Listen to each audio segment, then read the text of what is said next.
অন্যায় করলে, ভুল করলে আমরা যেন তার কাছে ফিরে যাই, এ বিষয়ে বলেছেন। তো এই আয়াতের আলোকে আমরা আজকে 4টা বিষয় নিয়ে কথা শুনবো। কয়টা?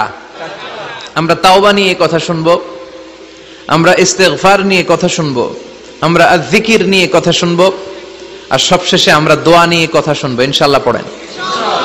রব্বুল আলামিন বলেন, আসসালামু আলাইকুম ওয়া রাহমাতুল্লাহি তাআলা ওয়া বারাকাতুহু। ইন্নাল হামদালিল্লাহি নাহমাদুহু ওয়া নাস্তাঈনুহু ওয়া নাস্তাগফিরুহু ওয়া নু'মিনু বিহি ওয়া নাতাওয়াক্কালু আলাইহি ওয়া নাউযু বিল্লাহি মিন শুরুরি আনফুসিনা ওয়া মিন সাইয়্যাতি আ'মালিনা মান ইয়াহদিহিল্লাহু ফালা মুদিল্লা লাহু ومن يضلل فلا هادي له أي فلن تجد له وليا مرشدا ونشهد أن لا إله إلا الله وحده لا شريك له هو الذي لا ضد له ولا ند له لا مثل له ولا مثيل له لا وزير له ولا كفيل له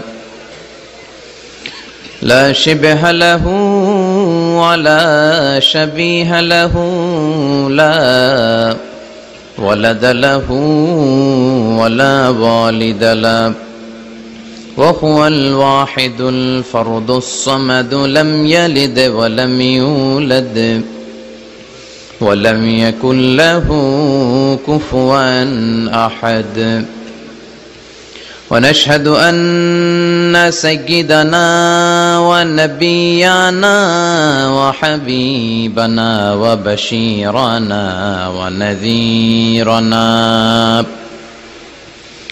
وطبيبنا وطبيب أرواحنا وحبيبنا وحبيب ربنا محمدا عبد الله ورسوله أرسله بالحق بشيرا ونذيرا وداعيا إلى الله بإذنه وسراجا منيرا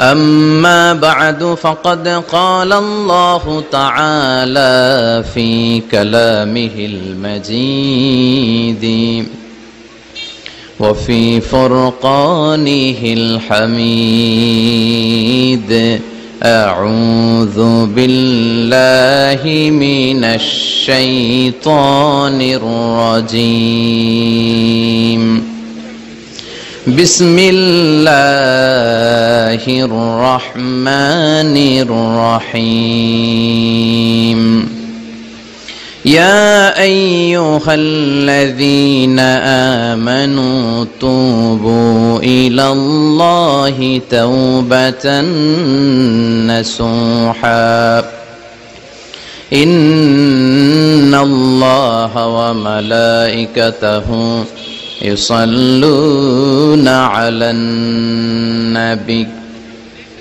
يا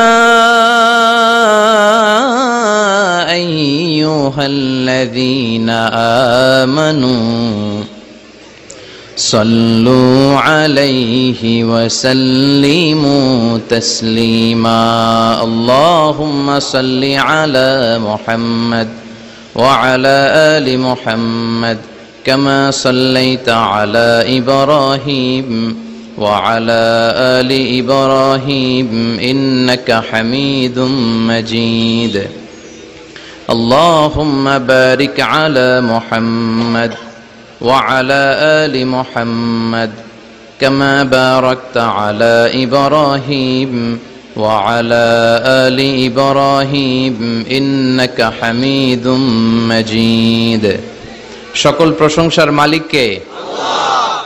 সকল ক্ষমতার উৎস কে? আল্লাহ। কেউ যেটা পারে না পারে কে? কেউ যেটা দেখে না দেখে কে? কেউ যেটা শোনে না শোনে কে?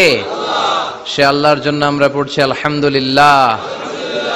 সবাই পড়েন রব্বানা লাকাল হামদ হামদান কাসীরান তাইয়িবান মুবারাকান ফীহি ইয়া রাব্বি লাকাল হামদু কামা ইয়ানবাগি লিজালালি ওয়াজহিকা ওয়া আযীমি সুলতানিকা লাকাল হামদু বিল ঈমান লাকাল হামদু বিল ইসলাম লাকাল হামদু বিল কুরআন। আমরা প্রশংসা করলাম কার? সব সময় প্রশংসা করব কার? খাওয়ার সময়, ঘুমানোর সময়, নামাজ পড়ার সময়, যৌতুক নেওয়ার সময়। যৌতুক নেওয়ার সময় নাউজুবিল্লাহ, আর সব সময় আল্লাহর প্রশংসা নাকি? যৌতুক নেন না তো আপনারা, খালি দেন। নেওয়াও যাবে না, দেওয়াও। এগুলো হচ্ছে সামাজিক ব্যাধি। এই সামাজিক ব্যাধি থেকে আল্লাহ তুমি আমাদেরকে হেফাজত করো। এই যৌতুক, এই ঘুষ, এই দুর্নীতি, এগুলোর সাথে ইসলামের কোনো সম্পর্ক। আর রাশি ওয়াল মুরতাশি কিলাহুমা ফিন্নার। যে ঘুষ দেয়, যে ঘুষ নেয়, উভয়ই জাহান্নামী, ঠিক কি না? আর আমরা জাহান্নামে যেতে চাই? কই যেতে চান? জান্নাতে যেতে চান? The people of paradise and the people of hellfire, they never be equal ever. The people of paradise, the people of heaven, they gain the ultimate success in life. জান্নাতি আর জাহান্নামী এরা কখনো সমান হতে পারে না। যারা জান্নাতে যাবে তারাই সফল। তারাই কি? কারণ জান্নাত হচ্ছে আরামের জায়গা, শান্তির জায়গা। জান্নাতে খালি আরাম, জাহান্নামে খালি ব্যারাম। আপনারা কি চান? আরাম চান না? আনন্দ চান না? আপনারা তো আনন্দপুরের মানুষ, আনন্দ চান না আপনারা? আমরা সুখ চাই, আমরা শান্তি চাই, আমরা জান্নাতের অধিবাসী হতে চাই। চিল্লায় বলেন ঠিক কিনা? এই দুনিয়ার বুকে আমরা যেমনি একত্রিত হলাম, আমরা যেন জান্নাতেও একত্রিত হতে পারি, তুমি তৌফিক দাও। এই জন্য সব সময় প্রশংসা করতে হবে একটা সত্তার। তিনি কে? তিনি অনাদি, তিনি অনন্ত, তিনি সদা জাগ্রত, তিনি সদা সজাগ। আপনি যেখানেই, যেভাবেই, যে কোনো প্রক্রিয়াতেই তাকে ডাকেন না কেন, তিনি শুনতে পান না? সাত আকাশের উপরে, আরশের উপরে তার অবস্থান, সাত জামিনের নিচেও। কোন গোপনতম প্রকোষ্ঠে, কোন ছোট্ট একটা বক্সের ভিতরে যদি ছোট্ট একটা পিপিলিকা বা পিঁপড়া হেঁটে যায়, আল্লাহ বলে আমি ওই পিঁপড়ার হেঁটে চলার পায়ের আওয়াজটাও শুনতে পাই। এজন্য কেউ যেটা শোনে না শুনে কে? কেউ যেটা দেখে না দেখে কে? আল্লাহর চোখকে ফাঁকি দেয়া যায়? কথা বলেন। পৃথিবীর সবার চোখকে ফাঁকি দেয়া গেল, আল্লাহর চোখকে কশ্চিন কালেও ফাঁকি দেয়া যাবে? পুলিশের চোখ ফাঁকি দেয়া যায়, র্যাবের চোখ ফাঁকি দেয়া যায়, পরীক্ষার হলে যারা গার্ড দেয় তাদের চোখ ফাঁকি দেয়া যায়, কিন্তু আল্লাহর চোখ ফাঁকি দেয়া যায়? এজন্য সব সময় সে আল্লাহর জিকিরের দরকার আছে না নাই? কেউ যখন ছিল না তখন তিনি ছিলেন, তাই না? আবার কেউ যখন থাকবে না তখনও তিনি। তার মানে তিনি প্রথম, তিনি শেষ, ঠিক কি না? প্রথমে আল্লাহ আল্লাহ, শেষেও আল্লাহ আল্লাহ, আকাশে আল্লাহ আল্লাহ, জমিনে আল্লাহ আল্লাহ। সবাই পড়েন প্রথমে আল্লাহ আল্লাহ, শেষেও আল্লাহ আল্লাহ, আকাশে আল্লাহ আল্লাহ, জমিনে আল্লাহ আল্লাহ।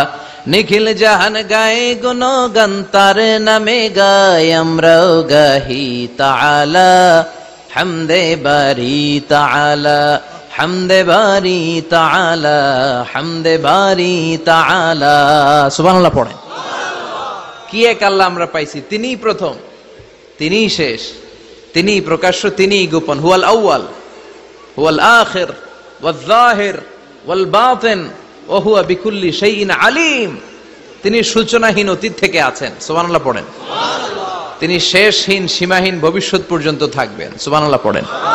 এজন্য সব সময় সে আল্লাহর জিকির করার দরকার আছে না নাই? আমরা যেন বেশি বেশি আল্লাহর প্রশংসা, আল্লাহর জিকির করতে পারি। আল্লাহ তৌফিক দাও। তো যেই ছেলেপেলেরা কোরআন শিখে এরা ভদ্র হয়, এরা আল্লাহওয়ালা হয়, এরা দেশপ্রেমিক হয়, এরা টেন্ডারবাজ, চাঁদাবাজ হয় না, এরা ধর্ষক হয় না। এদের কাছে আমার দেশ নিরাপদ, এদের কাছে আমার লাল সবুজের পতাকা নিরাপদ, এদের হাতে আমাদের মানচিত্র নিরাপদ, ঠিক কিনা? এজন্য ছেলে মেয়েদেরকে কোরআন শিখাবেন তো, ছোটবেলা থেকেই শিখাবেন। ছোটবেলায় ওদের মনটা, হৃদয়টা কোমল থাকে, এই সময় যা শিখান ওইটাই ব্রেনের মধ্যে ইনস্টল হয়ে যায়। ছোটবেলা যদি গান শিখান সে গায়ক হবে, আর কোরআন শিখালে হাফেজে কোরআন হবে। চিল্লায় বলেন ঠিক কিনা? আমার বাবার মুখে প্রথম যেদিন শুনেছিলাম গান, সেদিন থেকে গানি জীবন, গানি আমার প্রাণ। এর কারণ আপনি ছোটবেলায় শিখাইছেন কি? গান। তো গান তার জীবন, মরণ, প্রাণ সব। এই গান না শিখিয়ে আপনার কলেজার টুকরা ছেলেরা যদি কোরআন শিখাতেন, তখন সে বলতো বাবার মুখে প্রথম যেদিন শুনেছি কোরআন, সেদিন থেকে কোরআনি জীবন, কোরআনি আমার প্রাণ। ঠিক কিনা? এমন ছেলে আমরা চাই যার জান প্রাণ সবকিছু হবে আল্লাহর কোরআন। এজন্য ছোটবেলা থেকে কোরআন শিখাবেন, হৃদয়টা ওদের কোমল থাকে, যেটাই শিখান ওইটাই শিখবে। আমাদের ছেলে মেয়েগুলো যেন আল্লাহওয়ালা হয়, আমাদের ফ্যামিলির সবাই যেন কোরআন প্রেমী হয়। আল্লাহ তুমি কবুল করো। আসুন আল্লাহর নামে 3টা তাকবীর দেই, তারপর আলোচনা শুরু করি। ভাগাভাগি করে দেই। বিবাহিতরা প্রথমটা দেই, অবিবাহিতরা দ্বিতীয়টা দেই, তারপরে সবাই দিব একসাথে। ইনশাআল্লাহ পড়েন। রাগ করতেছেন না তো? বিবাহিত কারা কারা আসছেন দেখি হাত তোলেন।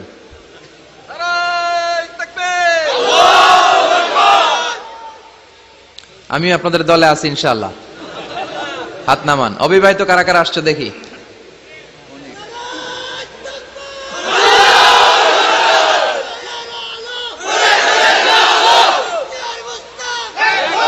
মাশাআল্লাহ, অবিবাহিত অনেক আসছে দেখি, আলহামদুলিল্লাহ। তো আমি লিল্লাহি তাকবীর পড়লে প্রথমে বিবাহিতরা পড়বেন আল্লাহু আকবার, দ্বিতীয় পর্যায়ে অবিবাহিতরা পড়বেন আল্লাহু আকবার, তারপরে সবাই মিলে দেখবো যে আপনাদের কার পারফরমেন্স কেমন হয়, বিবাহিতদের পারফরমেন্স কেমন আর অবিবাহিতদের পারফরমেন্স কেমন। পারা যাবে তো? এটার উদ্দেশ্য হচ্ছে ঝিমানি, অলসতা, জড়তা একটু কাটিয়ে ফেলা, এরপরে সরাসরি কোরআন থেকে শোনা। ঠিক কিনা? তো শুরুতে আমার বিবাহিত ভাইরা রেডি হন। আনন্দপুরের ভাইরা রেডি তো? আনন্দে আনন্দে তাকবীর দিতে হবে আল্লাহর নামে। পারা যাবে? শুরুতে বিবাহিত ভাইরা পড়েন লিল্লাহি তাকবীর। মাশাআল্লাহ, অনেক আওয়াজ হয়েছে। এবার অবিবাহিতদের পালা। তোমরা রেডি? বিবাহিতদেরকে হারায় দেওয়া যাবে? দেখা যাক। লিল্লাহি তাকবীর। হারে নাই? মাশাআল্লাহ মাশাআল্লাহ। না, বেশি হয়েছে ওদের, ওদের ইমানি জজবা বেশি। সব জায়গাতে অবিবাহিতদের পারফরমেন্স অসাধারণ, অ্যামেজিং। আল্লাহ তাদের এই প্রাণ ঢালা উচ্ছ্বাস, তাদের এই প্রাণ শক্তিকে তুমি ইসলামের জন্য কবুল করো। এবার সবাই মিলে 3টা তাকবীর পড়ি। আল্লাহ বলেন রাব্বাকা ফাকাব্বির, glorify the name of your lord. তোমার প্রভুর নামের বড়ত্বের ঘোষণা দাও, নামটাকে উচ্চকিত করো। আসেন সবাই মিলে 3টা তাকবীর পড়ি। লিল্লাহি তাকবীর, লিল্লাহি তাকবীর, লিল্লাহি তাকবীর। আল্লাহ আমাদের তাকবীরগুলোরে তুমি কবুল করো। আমরা এখন সরাসরি কোরআন থেকে শুনবো ইনশাআল্লাহ। পড়েন। আমি আপনাদের খেদমতে সূরাতু আত-তাহরীমের 7 নম্বর আয়াত তেলাওয়াত করেছি। আমি আজকে শারীরিকভাবে অসুস্থ, আসতে পারবো ভাবি নাই। সকাল থেকে খুব লুজ মোশন। আল্লাহর কাছে দোয়া করতেছিলাম যে কমিটমেন্ট দিলে মিস করি না কোথাও, তো এজন্য আল্লাহর কাছে চাচ্ছিলাম যেন যেতে পারি। আলহামদুলিল্লাহ চলে এসেছি, এসেই ডিরেক্ট স্টেজে উঠেছি। তো শেষ পর্যন্ত এখন আপনারা যেমনি চুপচাপ, পিন ড্রপ সাইলেন্ট, পিন পতন নীরবতা, শেষ পর্যন্ত এরকম চুপচাপ থাকা যাবে তো? ওঠা বসা করবেন না তো? শেষ পর্যন্ত থাকবেন? কি একটা খেলা যেন হইতেছে, ওটা কি শেষ? নাকি ওয়াজও শুনতেছেন, মোবাইলে ফলো করতেছেন? এরকম সমস্যা নাই তো? আচ্ছা, আমরা খালিস ভাবে শুধুমাত্র কেবলমাত্র একমাত্র আল্লাহ তাআলাকে সন্তুষ্ট করার জন্য কিছু কথা শুনবো এখন। সবাই কানগুলো খরগোশের মতো খাড়া করে দেন, যাতে করে সরাসরি কোরআনের কথা আমরা শুনতে পারি। সূরাতুত তাহরীমের 7 নম্বর আয়াতে আল্লাহ তাআলা আমাদেরকে পাপ করলে, অন্যায় করলে, ভুল করলে আমরা যেন তার কাছে ফিরে যাই, এ বিষয়ে বলেছেন। তো এই আয়াতের আলোকে আমরা আজকে চারটা বিষয় নিয়ে কথা শুনবো। কয়টা? আমরা তাওবা নিয়ে কথা শুনবো, আমরা ইস্তেগফার নিয়ে কথা শুনবো, আমরা যিকির নিয়ে কথা শুনবো, আর সবশেষে আমরা দোয়া নিয়ে কথা শুনবো। ইনশাআল্লাহ পড়েন। রব্বুল আলামিন বলেন, ইয়া আইয়ুহাল্লাযীনা আমানু তুবু ইলাল্লাহি তাওবাতান নাসুহা। ও আমার গোলাম, ও আমার বিশ্বাসী বান্দারা, তোমরা তওবার মতন তওবা করো। তওবার মতো তওবা করলে জীবনের সব গুনাহ মাফ করে দিতে পারে কে? আপনি তওবার মতো তওবা করলে আল্লাহ আপনার সব গুনাহ মাফ করে দিবে। আপনি চোখের পানি ছেড়ে যদি ক্ষমা চান, আপনার সব গুনাহ মাফ করে দিবে কে? অনুশোচনার চোখের পানি চোখ বেয়ে নাকের ডগা বেয়ে জমিনে পড়ার আগেই আল্লাহ ওই বান্দাকে ক্ষমা করে দেয়। আমাদের পাপ আছে না নাই? পাপ ছাড়া এমন কোন লোক এখানে আছি? বিশ্বনবী বলেছেন, কুল্লুকুম খাত্তাউন, তোমরা সবাই পাপী, সবাই। ওয়া খায়রুল খাত্তাইন আত-তাওয়াবুন, আর এই সব পাপীদের মধ্যে সবচাইতে ভালো পাপী যেই পাপী পাপ করার পরেই তওবা করে। কার কাছে? এজন্য আল্লাহ বললেন, গোলাম তওবার মতো তওবা করো। ভুল করো নাই, অন্যায় করো নাই, এমন কোন মানুষ দুনিয়ার বুকে নাই। প্রত্যেকটা মানুষের ভুল আর অন্যায় আছে না নাই? বিশ্বনবী বললেন, তোমরা সবাই ভুলকারী, তোমরা সবাই অন্যায়কারী, তোমরা সবাই পাপী। আর এই পাপীদের মধ্যে সবচাইতে শ্রেষ্ঠ পাপী হলো যেই পাপী পাপ করার পরে তওবা করে। কার কাছে? কত পাপ আমরা করছি, কোনো হিসাব আছে? জেনে না জেনে, ইচ্ছায় অনিচ্ছায়, শিরকে বেদাতি, লক্ষ লক্ষ পাপ। দুনিয়ার মানুষ জানে না, আমি জানি আর আল্লাহ জানে। চিল্লা এখন ঠিক কিনা? পৃথিবী না জানুক আমি তো জানি, আমি কি পাপ করেছি হায়। পৃথিবী না জানুক আমি তো জানি, আমি কি পাপ করেছি হায়। আমার পাপের করলে বিচার, বাঁচার আমার নাই উপায়। দয়াময় প্রভু মাফ করো আমায়, মাফ করো আমায়। পড়েন আমিন। পাপ ছাড়া কেউ নাই, সবাই পাপী, সবাই পাপী। শুধু আমি পাপী না, আমার বাবা পাপী, আমার দাদা পাপী, আমার 14 গোষ্ঠী পাপী। চিল্লায় বলেন ঠিক কিনা? এজন্য রব্বুল আলামিন বলেন, ইয়া আইয়ুহাল্লাযীনা আমানু তুবু ইলাল্লাহি তাওবাতান নাসুহা। ও গোলাম, তওবা করো। তওবার মতো তওবা করলে তোমাদের জিন্দেগীর সব গুনাহ মাফ করে দিবে কে? কুল ইয়া ইবাদিয়াল্লাযীনা আসরাফু আলা আনফুসিহিম লা তাকনাতু মির রাহমাতিল্লাহ ইন্নাল্লাহা ইয়াগফিরুয যুনুবা জামিআ ইন্নাহু হুয়াল গফুরুর রহিম। সুবহানাল্লাহ পড়েন। আল্লাহ ডেকে বললেন, গোলাম, যারা জুলুম করেছো, নফসের উপর জুলুম করেছো, অন্যায় করেছো, পাপ করেছো, আমার রহমত থেকে নিরাশ হয়ো না। ক্ষমার মতো ক্ষমা চাইলে আমি তোমার জিন্দেগীর সব গুনাহ ক্ষমা করে দিতে পারি। চিল্লায় বলেন ঠিক কিনা? এজন্য মুমিন কখনো নিরাশ হয় না। আবার আল্লাহ বললেন, লা তাইআসু মির রাউহিল্লাহ, আমার রহমত, আমার দয়া, আমার ভালোবাসা থেকে নিরাশ হয়ো না। ইন্নাহু লা ইয়াইআসু মির রাউহিল্লাহি ইল্লাল কওমুল কাফিরুন, কাফির ছাড়া, গাদ্দার ছাড়া, মুনাফিক ছাড়া আমার রহমত, আমার দয়া, আমার ভালোবাসা থেকে কোনো মুমিন নিরাশ হতে পারে না। Never lose hope, never give up, never give up, কখনো আশা ছাড়া যাবে না। নেভার লুজ হোপ, কখনো নিরাশ হওয়া যাবে না। মুমিন কখনো নিরাশ হতে পারে না। আপনি কত পাপ করেছেন, আপনি কত অন্যায় করেছেন, আপনি কত ভুল করেছেন, আপনি নিজের উপরে কত জুলুম করেছেন।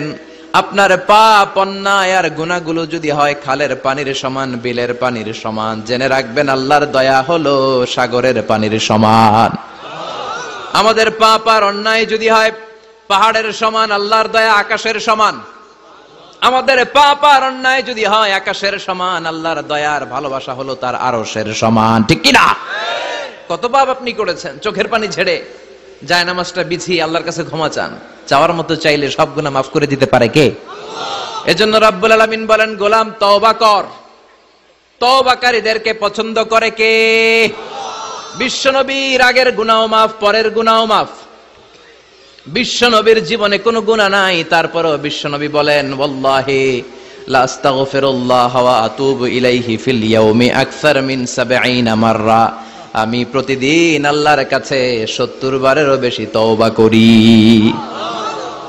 পাপ নাই, কোনো গুনাহ নাই, মাসুম নবী, তারপরেও বিশ্বনবী প্রতিদিন তওবা আর ইস্তিগফার পড়তেন কয়বার? আপনি পড়েন কয়বার? আমি পড়ি কয়বার?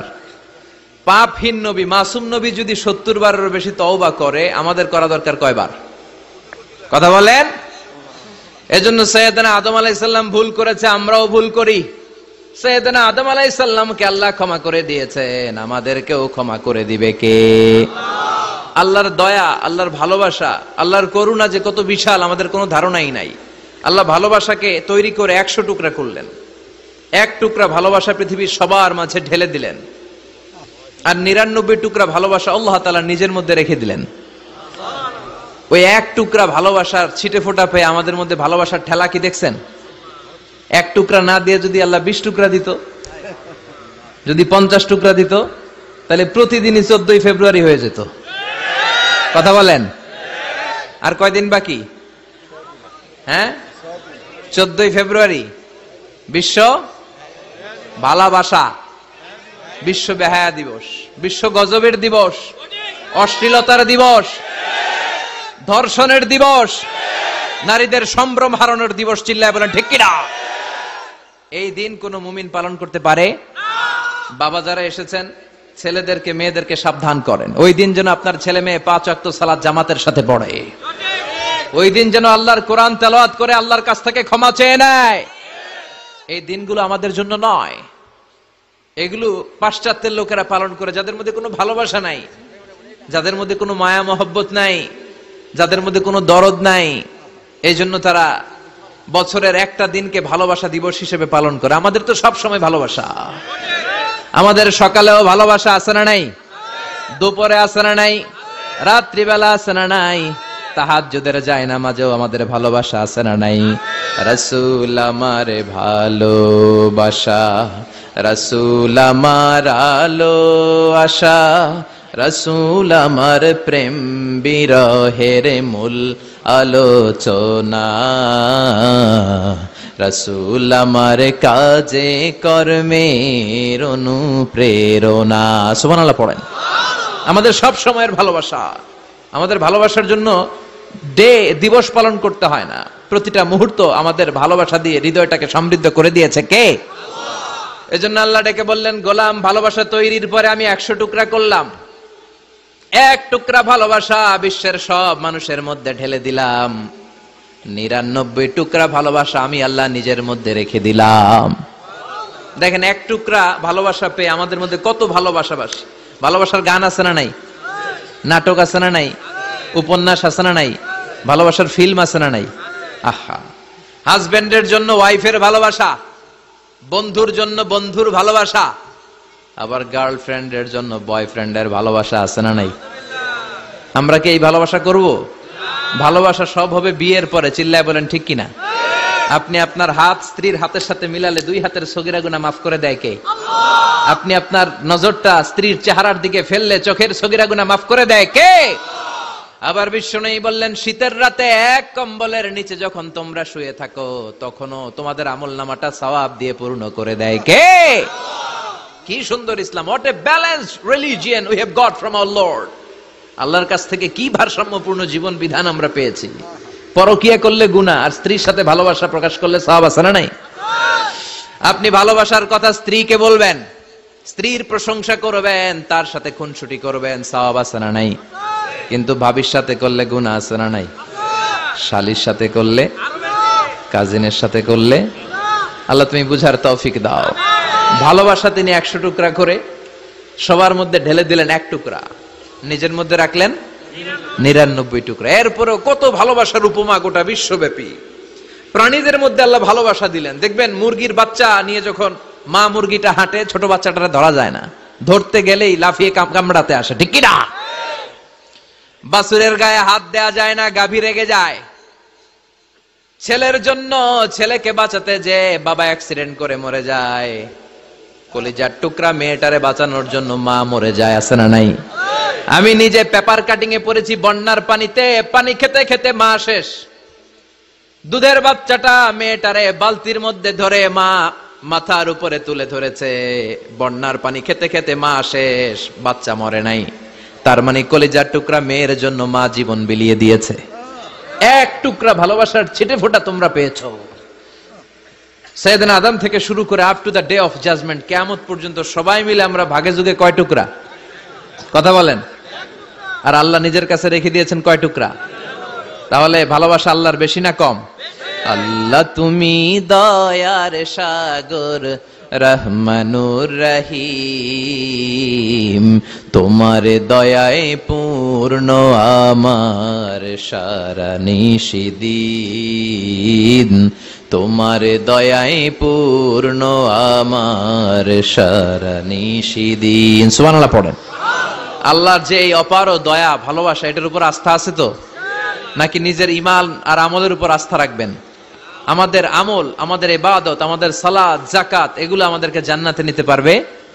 আমাদেরকে জান্নাতে নিতে পারে শুধুমাত্র কেবলমাত্র আল্লাহর দয়া আর ভালোবাসা। আমরা যে লোক দেখানো নামাজ পড়ি, ইবাদত করি, আল্লাহর কসম এটা মিজানের পাল্লা রেখে দিলে এটার কোনো ওজনই হবে না। আমাদের আশার জায়গা, ভরসার জায়গা একটা, সেটা হলো আল্লাহর দয়া। চিল্লায় বলেন ঠিক কি না? বনি ইসরাইলের এক আবেদ 100 বছর আল্লাহর ইবাদত করেছে। In the day of judgment, আল্লাহ তাআলা ওই আবেদকে বলবে, উদখুলিল জান্নাতে বিরহমাতি, go to the paradise with my mercy, আমার দয়ায় ভালোবাসায় জান্নাতে ঢুকে যাও। ওই আল্লাহর ওলি বলবে, বালবি আমালি, আল্লাহ আমি আমার আমল দিয়ে যেতে চাই, আপনার দয়া দিয়ে জান্নাতে যাওয়া লাগবে কেন? আমি নামাজ তো কম পড়ি নাই, জিকির তো কম করি নাই, তাহাজ্জুদ তো কম পড়ি নাই। আল্লাহ বলবেন, তাই এত তাহাজ্জুদ পড়েছিস, আমি যে চোখ দিয়েছি এই চোখের নেয়ামতের শুকরিয়াই তো তোর আদায় হয় না। এই দুটি চোখ দিয়েছ বলে দেখি যে কত অপরূপ, নয়নাভিরাম খেতে খামারের জুড়াই জ্বালা বিধুর ধূপ, তোমার দেয়া চোখের শুকুর জানাবো তার ভাষা কই, যতই দেখি ততই যেন পলক ছাড়া চেরই। ঠিক কি না? আল্লাহ বললেন, এই যে একটা চোখ দিয়েছি, এই চোখের নেয়ামতের শুকরিয়াই তো আদায় হয় নাই। তুই আমার সাথে হিসাব করলি, ওকে ওকে, লেটস মেক এ ক্যালকুলেশন, চল একটা হিসাব করি। তোর 100 বছরের ইবাদত এক পাল্লা রেখে দিলাম, আর আমি দয়া করে মায়া করে পৃথিবীর নাজ নেয়ামতের সৌন্দর্য দেখার জন্য যে তোকে চোখ দিয়েছি, 2টা চোখ নয়, একটা চোখ আরেক পাল্লা রেখে দিলাম। ওজন দেওয়ার পর দেখা যাবে মুহূর্তের মধ্যে চোখের পাল্লাটা ভারী হয়ে গেছে। আল্লাহ বলবেন, এখন হিসাব বলেই, you have to go to the hell fire, তোকে এখন জাহান্নামে যেতে হবে, যা জাহান্নামে যা। এবার আল্লাহর ওলি বলবে, আল্লাহ মাফ চাই, দোয়াও চাই, জাহান্নামে যেতে পারবো না, আল্লাহ তুমি আমারে মাফ করে দাও। আল্লাহ বলবেন, now you are on the right track, এখন তুমি লাইনে আসছো মিয়া, এতক্ষণ বেলাইনে কথা বলতেছিল। আমার দয়া, আমার রহমত, আমার ভালোবাসা ছাড়া কশিন কালেও কেউ জান্নাতে ঢুকতে পারবে আল্লাহ তখন তারে বলবেন, উদখুলিল জান্নাতা বিরহমাতি, go to the paradise with my mercy, আমার দয়ায় এখন তুমি জান্নাতে ঢুকে যাও। চিল্লায় পড়েন সুবহানাল্লাহ। এজন্য মানুষ মাত্রই ভুল হবে, অন্যায় হবে। ভুল করা, পাপ করা, অন্যায় করা এটা দোষের কিছু না, কিন্তু পাপের উপর স্থায়ী থাকা হলো দোষের। ঠিক কিনা? শয়তান ভুল করেছে, অন্যায় করেছে, সাথে সাথে যদি শয়তান তওবা করতো, ইবলিস রেও মাফ করে দিত কে? কিন্তু সে মাফ চায় নাই, সে তার পাপের উপরে অটল ছিল। ঠিক কিনা? শয়তান আর ইনসান, এই দুয়ের মধ্যে মৌলিক পার্থক্য হচ্ছে এটা, শয়তান পাপ করে পাপের উপর স্থির থাকে, আর আমরা পাপ করে মাফ চাই কার কাছে? আমাদের জন্য মাফ চাওয়ার দরজা খোলা আছে না নাই? সকালে গুনাহ করছি, দুপুরে মাফ করে দিবে কে? দুপুরে পাপ করছি, রাতে মাফ চাইলে ক্ষমা করে দিবে কে? 24/7 সব সময় এই মাফ চাওয়ার দরজাটা খোলা আছে না নাই? শুধুমাত্র কেবলমাত্র 2টা সময় আল্লাহ তাআলা তওবা কবুল করেন। এক হচ্ছে বাদাল গারগারা, বাদাল গারগারা, মালাকুল মাউত যখন এসে রূহ ধরে টান দেয়, তখন গলায় গরগর গরগর শব্দ হয়। মালাকুল মাউতকে দেখে ফেললে আর তওবার কোনো সুযোগ নেই। সাইয়েদনা মুসা আলাইহিস সালাম তার চাচাতো ভাই কারুনকে বলেছিল, সম্পদের যাকাত দাও, এ সম্পদ আল্লাহ দিয়েছে। কারণ বলে, আল্লাহ দেয় না, ইন্নামা উতিতুহু আলা ইলমিন ইনদি, আমি আমার ইন্টেলেক্ট, আমার সৃজনশীলতা, আমার বুদ্ধিমত্তা খাটিয়ে সম্পদ উপার্জন করেছি, আমি যাকাত দিব না। মুসা আলাইহিস সালাম বললেন তাহলে আযাবের অপেক্ষা করো। কারণ বলল পারলে আযাব নিয়ে আস। রব্বুল আলামিন বললেন ফাখাসাফনা বিহি ওয়া বিদারিহিল আরদ, ও মুসা নিরাপদ দূরত্বে তুমি সরে যাও, আমি এখনই কারুনকে তার সব সম্পদ সহ জামিনের মধ্যে দাবিয়ে দেব। কারণ তার সম্পদ সহ জামিনে দেবে যেতে লাগলো। আমি জায়গাটা নিজে দেখে এসেছি।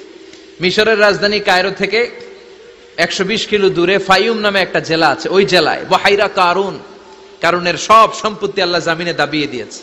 হাঁটু পর্যন্ত দেবে যায়, সে ভেবেছে আমি বেঁচে যাব। কোমর পর্যন্ত দেবে গিয়েছে, বেঁচে যাব। গলা পর্যন্ত যখন দেবে গিয়েছে আর বাঁচার সুযোগ নাই। কারণ কয় মুসা সব সম্পত্তি তোরে আর তোর আল্লাহরে দিয়ে দিলাম, আমারে বাঁচা, আমারে বাঁচা, আমি তওবা করলাম। তখন কি তওবার সময় আছে? কথা কন। বাদাল গারগারা, মালাকুল মাউত যখন দেখে ফেলবেন তখন তওবার সুযোগ আছে। ফেরাউনেরও একই দশা। লোহিত সাগরের পানি খেতে খেতে ফেরাউনের পেটটা যখন এত বড় হয়ে যায়, ফেরাউন হাত তুলে বলে আনা মিনাল মুসলিমিন, আমি মুসলমান। আমি, এটা কোরআনের আয়াত কিন্তু, আনা মিনাল মুসলিমিন, বনি ইসরাইলরা যে আল্লাহর উপর ঈমান এনেছে, আমিও ফেরাউন সেই আল্লাহর গোলাম। আল্লাহ বলে দ্য টাইম ইজ আপ, সময় শেষ, এখন তোমার ঈমান কবুল করা হবে। তার মানে বাদাল গারগারা তওবা কবুল হয় না। এই মৃত্যুর গড়গড়ানি আসার আগ পর্যন্ত চোখের পানি ছেড়ে যদি আল্লাহর কাছে ক্ষমা চান, জীবনের সব গুনাহ মাফ করে দিবে কে? শয়তান আল্লাহরে বলল মাবুদ এত জান্নাত বানিয়ে কি লাভ, আপনার একটা বান্দারও জান্নাতে ঢুকাতে পারবেন না। আমারে বানিয়েছেন জাহান্নামী, আমি আমার সর্বোচ্চ চেষ্টা দিয়ে আপনার সবগুলা বান্দারে জামাতে জাহান্নামে নিয়ে একসাথে ঢুকবো, পারলে জাহান্নাম আরো কয়েকটা বাড়িয়ে বানান। আল্লাহ বললেন কেন কেন? শয়তান বলে লা আকুদান্না লাহুম সিরাতাকাল মুস্তাকিম, আপনার বান্দা জামাতে নামাজ পড়তে যেতে চাইবে, ওখান থেকে ধোকার ওয়াসওয়াসা দিয়ে আমি গানের কনসার্টে নিয়ে যাব। তাফসীর মাহফিলে কোরআন শুনতে যেতে চাইবে, ধোকা দিয়ে আমি মদের আড্ডাখানায় নিয়ে যাব। ওয়ালা তাজিদু আকসারাহুম শাকিরিন, একটারেও জান্নাতে ঢুকাতে পারবেন না। চ্যালেঞ্জ দিলাম। আল্লাহ বলল শয়তান তুই আমারে চ্যালেঞ্জ দেস, আমি তো সব রাজার বড় রাজা, মহারাজা, আমার সাথে তো কেউ চ্যালেঞ্জ দিয়ে টিকতে পারে না। চিল্লা এখন ঠিক কিনা? শয়তান তুই চ্যালেঞ্জ দিলি, আমিও তোর চ্যালেঞ্জ নিলাম। ওয়া ইজ্জতি ওয়া জালালি ওয়া ইরতিফাই মাকানি, আমার ইজ্জতের কসম, আমার জালালিয়াতের কসম, আমার মহানত্বের কসম, আমার ক্ষমতা আর দাপটের কসম, আজীবন আমার বান্দা গুনাহ করবে, পাপ করবে, অন্যায় করবে, কোন এক তাফসীর মাহফিলে এসে চোখের পানি ছেড়ে যখন ক্ষমা চাইবে, আমি জীবনের সব গুনাহ মাফ করে দেব। আমি আমার বান্দার জীবনের সব গুনাহ মাফ করে দিয়ে জান্নাতে ঢুকায় দেব। তখন তুই কি করবি? লাগফিরান্না লাহুম মা দামু ইস্তাগফিরুনি, যতক্ষণ আমার বান্দা আমার কাছে ক্ষমা চাইবে, আমি আমার বান্দার জীবনের সব গুনাহ মাফ করে দেব। সুবহানাল্লাহ পড়েন।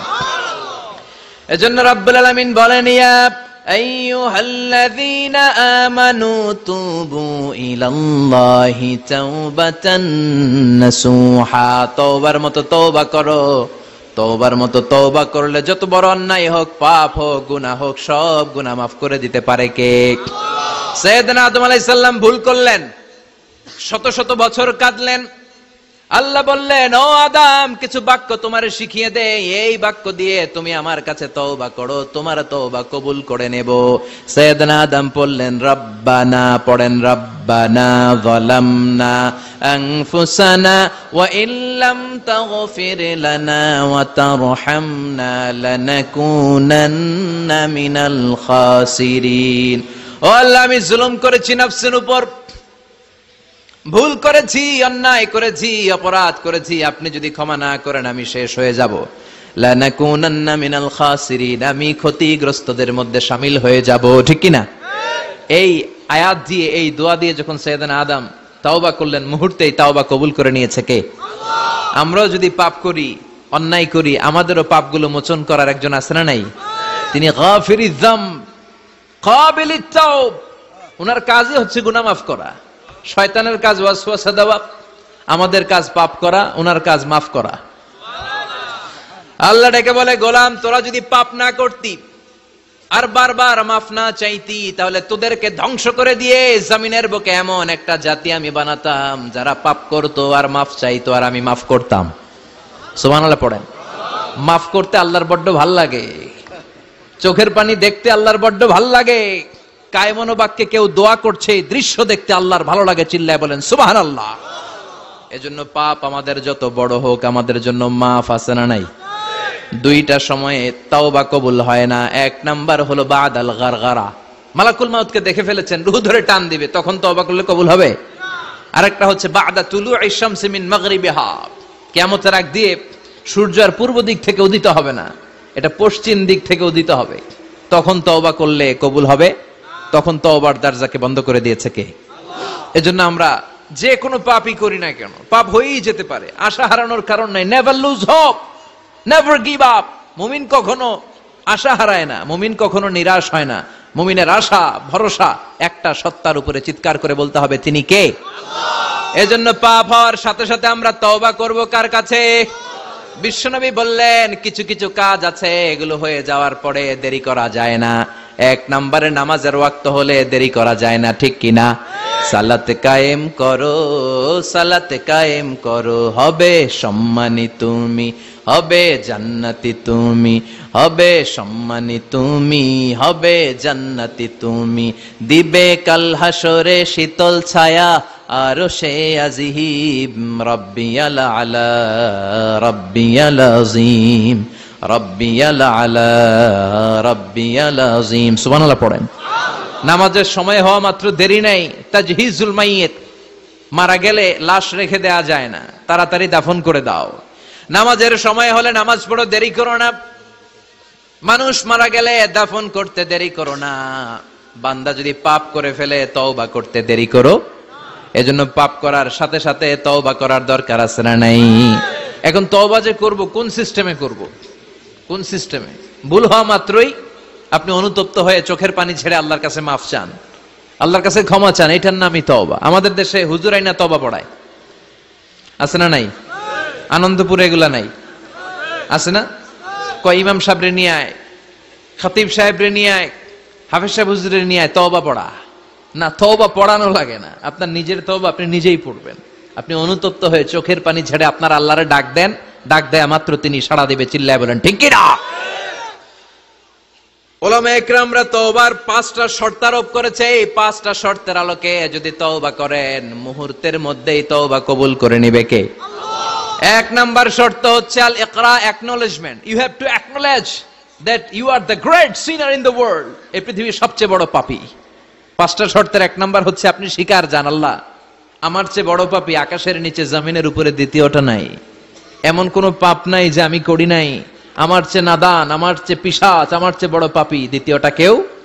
অ্যাকনলেজ ইউর সিন, আপনি আপনার পাপগুলো স্বীকার করেন।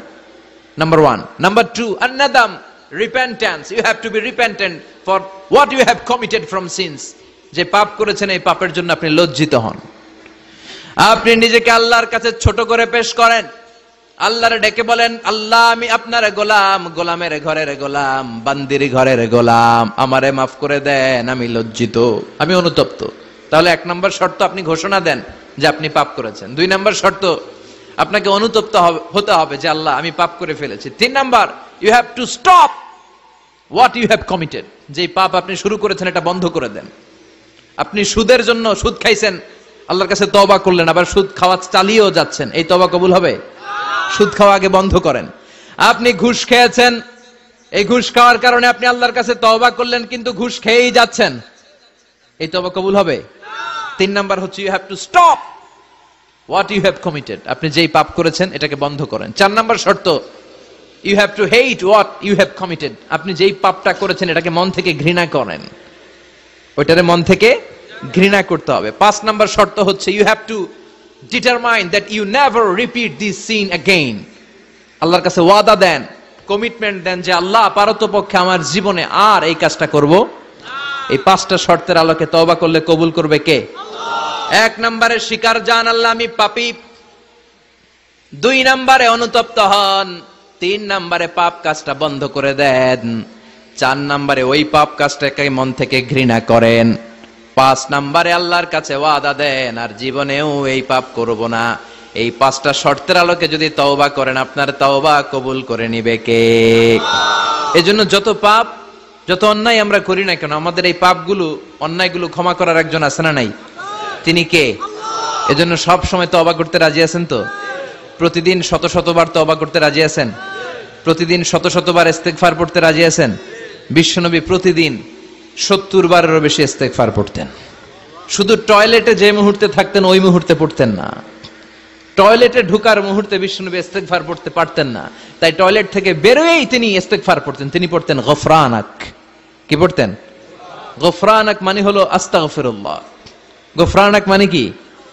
গফরানাক মানে আল্লাহ আমি আপনার ক্ষমা চাই, মানে আস্তাগফিরুল্লাহ। আবার বিশ্বনবী বলতেন মান লাযামাল ইস্তিগফার জাআলাল্লাহু লাহু মিন কুল্লি দিকিন মাখরাজা। যে ব্যক্তি সব সময় ইস্তেগফারের সাথে লেগে থাকে তাকে সব সময় বিপদ থেকে মুক্তি দিবে কে? আমাদের জীবনে বিপদ আছে না নাই? কত ধরনের বিপদ। যে কোনো সময় অসুস্থ হয়ে যেতে পারি, যে কোনো সময় দুর্ঘটনার কবলে পড়তে পারি, যে কোনো সময় গুম হয়ে যেতে পারি। কথা কন, এদেশে গুমটুম নাই মনে হয়, ক্রস ফায়ার নাই। কে কোন সময় গুম, কে কোন সময় নাই, কোনো ঠিক নাই। আল্লাহ বিশ্বনবী বললেন মান লাজিমাল ইস্তিগফার জাআলাল্লাহু লাহু মিন কুল্লি দিকিন মাখরাজা। সব সময় যে ইস্তিগফারের সাথে আঠার মতো লেগে থাকবে আল্লাহ তাআলা তাকে বিপদ থেকে সব সময় মুক্তি দান করবেন। সুবহানাল্লাহ পড়েন। 2 নম্বরে বিশ্বনবী বললেন অমিন কুল্লি হাম্মিন ফারাজা। ওই ব্যক্তিকে রব্বুল আলামিন সব ধরনের দুশ্চিন্তা থেকে মুক্তি দিয়ে দিবেন। আমাদের জীবনে দুশ্চিন্তা আছে না নাই? টেনশন নাই কার কার? হাত তোলেন তো। যে হুজুর আমার কোনো টেনশন নাই। আপনার টেনশন নাই, মাশাআল্লাহ। আমার সাথে দেখা করবেন আলোচনার পরে। টেনশন ছাড়া মানুষ আছে? বাসার টেনশন, মরার টেনশন, কবরের টেনশন, ক্যারিয়ারের টেনশন, বিদ্যুৎ বিলের টেনশন, গ্যাসের বিলের টেনশন, বাড়ি ভাড়ার টেনশন আছে না নাই? বিশ্বনবী বললেন টেনশন ছাড়া মানুষ নাই। সব সময় আঠার মতো যে ইস্তেগফারের সাথে লেগে থাকবে তাকে টেনশন মুক্ত করে দিবে কে? 3 নাম্বার ওয়ারযুকহু মিন হাইসু লা ইয়াহতাসিব। এমন জায়গা থেকে আল্লাহ তাআলা রিজিকের ব্যবস্থা করে দিবেন সে কল্পনাও করতে পারবে না। আমি নিজে এটার প্রমাণ পেয়েছি। অনেক অনেক সময় আমি কল্পনাও করি নাই যে এখান থেকে আমার রিজিকের ব্যবস্থা হতে পারে। এমন পরিমাণে রিজিকের ব্যবস্থা এসেছে 2 হাতে নিয়েও কুলাতে পারি নাই। এজন্য সব সময় চলতে ফিরতে উঠতে বসতে ইস্তিগফারের সাথে লেগে থাকার দরকার আছে না নাই? আবার বিশ্বনবী বললেন সদা সর্বদা যারা সব সময় ইস্তিগফার পড়বে আল্লাহর পক্ষ থেকে কোনো আযাব গজব তাদের উপর পাকড়াও হবে না। ওয়া মা কানাল্লাহু মুআযযিবাহুম ওয়া হুম ইস্তাগফিরুন। সুবহানাল্লাহ। যতক্ষণ তুমি ইস্তিগফার পড়বে আল্লাহর পক্ষ থেকে প্রোটেকশন আছে না নাই? তাহলে 4টা জিনিস পেলেন। 1 নম্বরে বিপদ থেকে মুক্তি দিবে কে? আল্লাহ। টেনশন মুক্ত করে দিবে কে? আল্লাহ। রিজিকের ব্যবস্থা করে দিবে কে? আল্লাহর আযাব আর গজব থেকে আপনার হেফাজতে রাখবে কে? ইস্তিগফার পড়ার 5 নম্বর ফজিলত হচ্ছে সব সময় ইস্তিগফার পড়লে আপনি মুস্তাজাবুদ দাওয়া হয়ে যাবেন। কি হয়ে যাবেন? মানে দোয়া করলেই কবুল করবে কে? আল্লাহ। মুস্তাজাবুদ দাওয়া এই টার্মিনোলজি, এই পরিভাষাটা কি আজকে প্রথম শুনলেন? খেয়াল রাখবেন। মুস্তাজাবুদ দাওয়া মানে এমন ব্যক্তি যেই ব্যক্তি দোয়া করতে দেরি কিন্তু দোয়া কবুল হতে দেরি হয়। হাত তুলে দোয়া করতে দেরি, মুহূর্তেই দোয়া কবুল করে নেয় কে? আল্লাহ। আপনি যদি সব সময় ইস্তিগফারের আমলটা করেন আপনারে মুস্তাজাবুদ দাওয়া বানিয়ে ফেলবে কে? আল্লাহ। আপনারা ইমাম আহমদ ইবনে হাম্বলের নাম শুনেছেন? আমাদের ইসলামে 4টা মাযহাবের প্র্যাকটিস আছে, অনুশীলন। হানাফি, শাফিঈ, মালিকি। 4 নাম্বারটা কথা কন। আরো অনেক মাযহাব আছে কিন্তু এই 4টা মাযহাব বেশি প্রসিদ্ধ। গোটা বিশ্বের মানুষগুলো কোরআন সুন্নাহর আলোকে যে আমলগুলো করে এটা 4টা মাযহাবের রেফারেন্সের সাথে কোনো না কোনো ভাবে মিলে যায়। এটার প্রথমটা হচ্ছে হানাফি, দ্বিতীয়টা শাফিঈ, তৃতীয়টা 4 নম্বরটা সবাই বলেন কি নাম? হাম্বলি। ইমাম আহমদ ইবনে হাম্বল এই মাযহাবের ধারক বাহক প্রতিষ্ঠাতা। তিনি ছিলেন জগৎ বিখ্যাত মুহাদ্দিস। ওনার পুরো জীবনটা উনি হাদিস সংগ্রহের কাজে ব্যয় করেছেন এবং একক স্বতন্ত্র হাদিসের গ্রন্থ হিসেবে পৃথিবীর সবচাইতে বড় যে হাদিসের কিতাব ওইটার নাম হচ্ছে মুসনাদে আহমদ ইবনে হাম্বল, যারা আলেম ওলামা আছেন জানেন না, মুসনাদে আহমদ ইবনে হাম্বল, এটার মধ্যে প্রায় 40,000 হাদিসের কম্পাইলেশন আছে। সুবহানাল্লাহ বাড়িতে গিয়ে বললেন, এত বিশাল হাদিসের গ্রন্থের রচয়িতা। ওনার শেষ জীবনে উনি হাদিস সংগ্রহের জন্য সফর করতেন। শীতের এক রাতে তিনি সফরে বেরিয়েছেন। এক মসজিদে মাগরিব আর এশার সালাত পড়ে তিনি ভাবলেন ফজরের সালাত এই মসজিদে পড়ে সকালবেলা বেরোবো, যেহেতু বাইরে শীত, কই আর যাব। ব্যাগ থেকে কাঁথা বের করে হাদিস পড়তে শুরু করেছেন আর ভাবলেন হাদিস পড়তে পড়তে রাতটা কাটিয়ে দিব। কিন্তু মসজিদের দারোয়ান এসে বলে, মুরব্বী মসজিদে তো থাকা যাবে না, আপনি বেরোন। আহমদ ইবনে হাম্বল অনুনয় বিনয় করলেন যে তোর কাছে হাত জোর করে ক্ষমা চাই বাবা, এই শীতের রাতে আমারে বের করে দিস না, আমি রাতটা মসজিদে কাটাতে চাই। আমি ফজরের নামাজেরও মুসল্লি এই মসজিদের, আমি ফজর পরে তারপরে যাব। দারোয়ান সে না ছোট বান্দা, সে বলে না মসজিদে থাকতে পারবেন না, বেরোন বেরোন, না বেরোলে গাট্টি সহ ঘাট ধাক্কা দিয়ে বের করে দেব। চিনতে পারে নাই যেটা মুহাদ্দিস উদ্দাহার, এ যুগের সর্বশ্রেষ্ঠ মুহাদ্দিস ইমাম আহমদ ইবনে হাম্বল। এখন উনি আর কি করবেন, কিছু করতে না পেরে ব্যাগ নিয়ে বের হয়ে গেলেন। প্রচন্ড শীতের রাতে, কনকনে শীতে তিনি কাঁপছেন। হাঁটতে হাঁটতে চলতে চলতে হঠাৎ দেখলেন একটা বাজার। ওই বাজারে এক খাব্বাজ, রুটির দোকানদার, শাবুন খাব্বাজ, যুবক রুটি বানাচ্ছে। যে সালাম দিলেন, আসসালামু আলাইকুম। বাবা, শীতের রাতে বিপদে পড়েছি, যাওয়ার জায়গা নেই।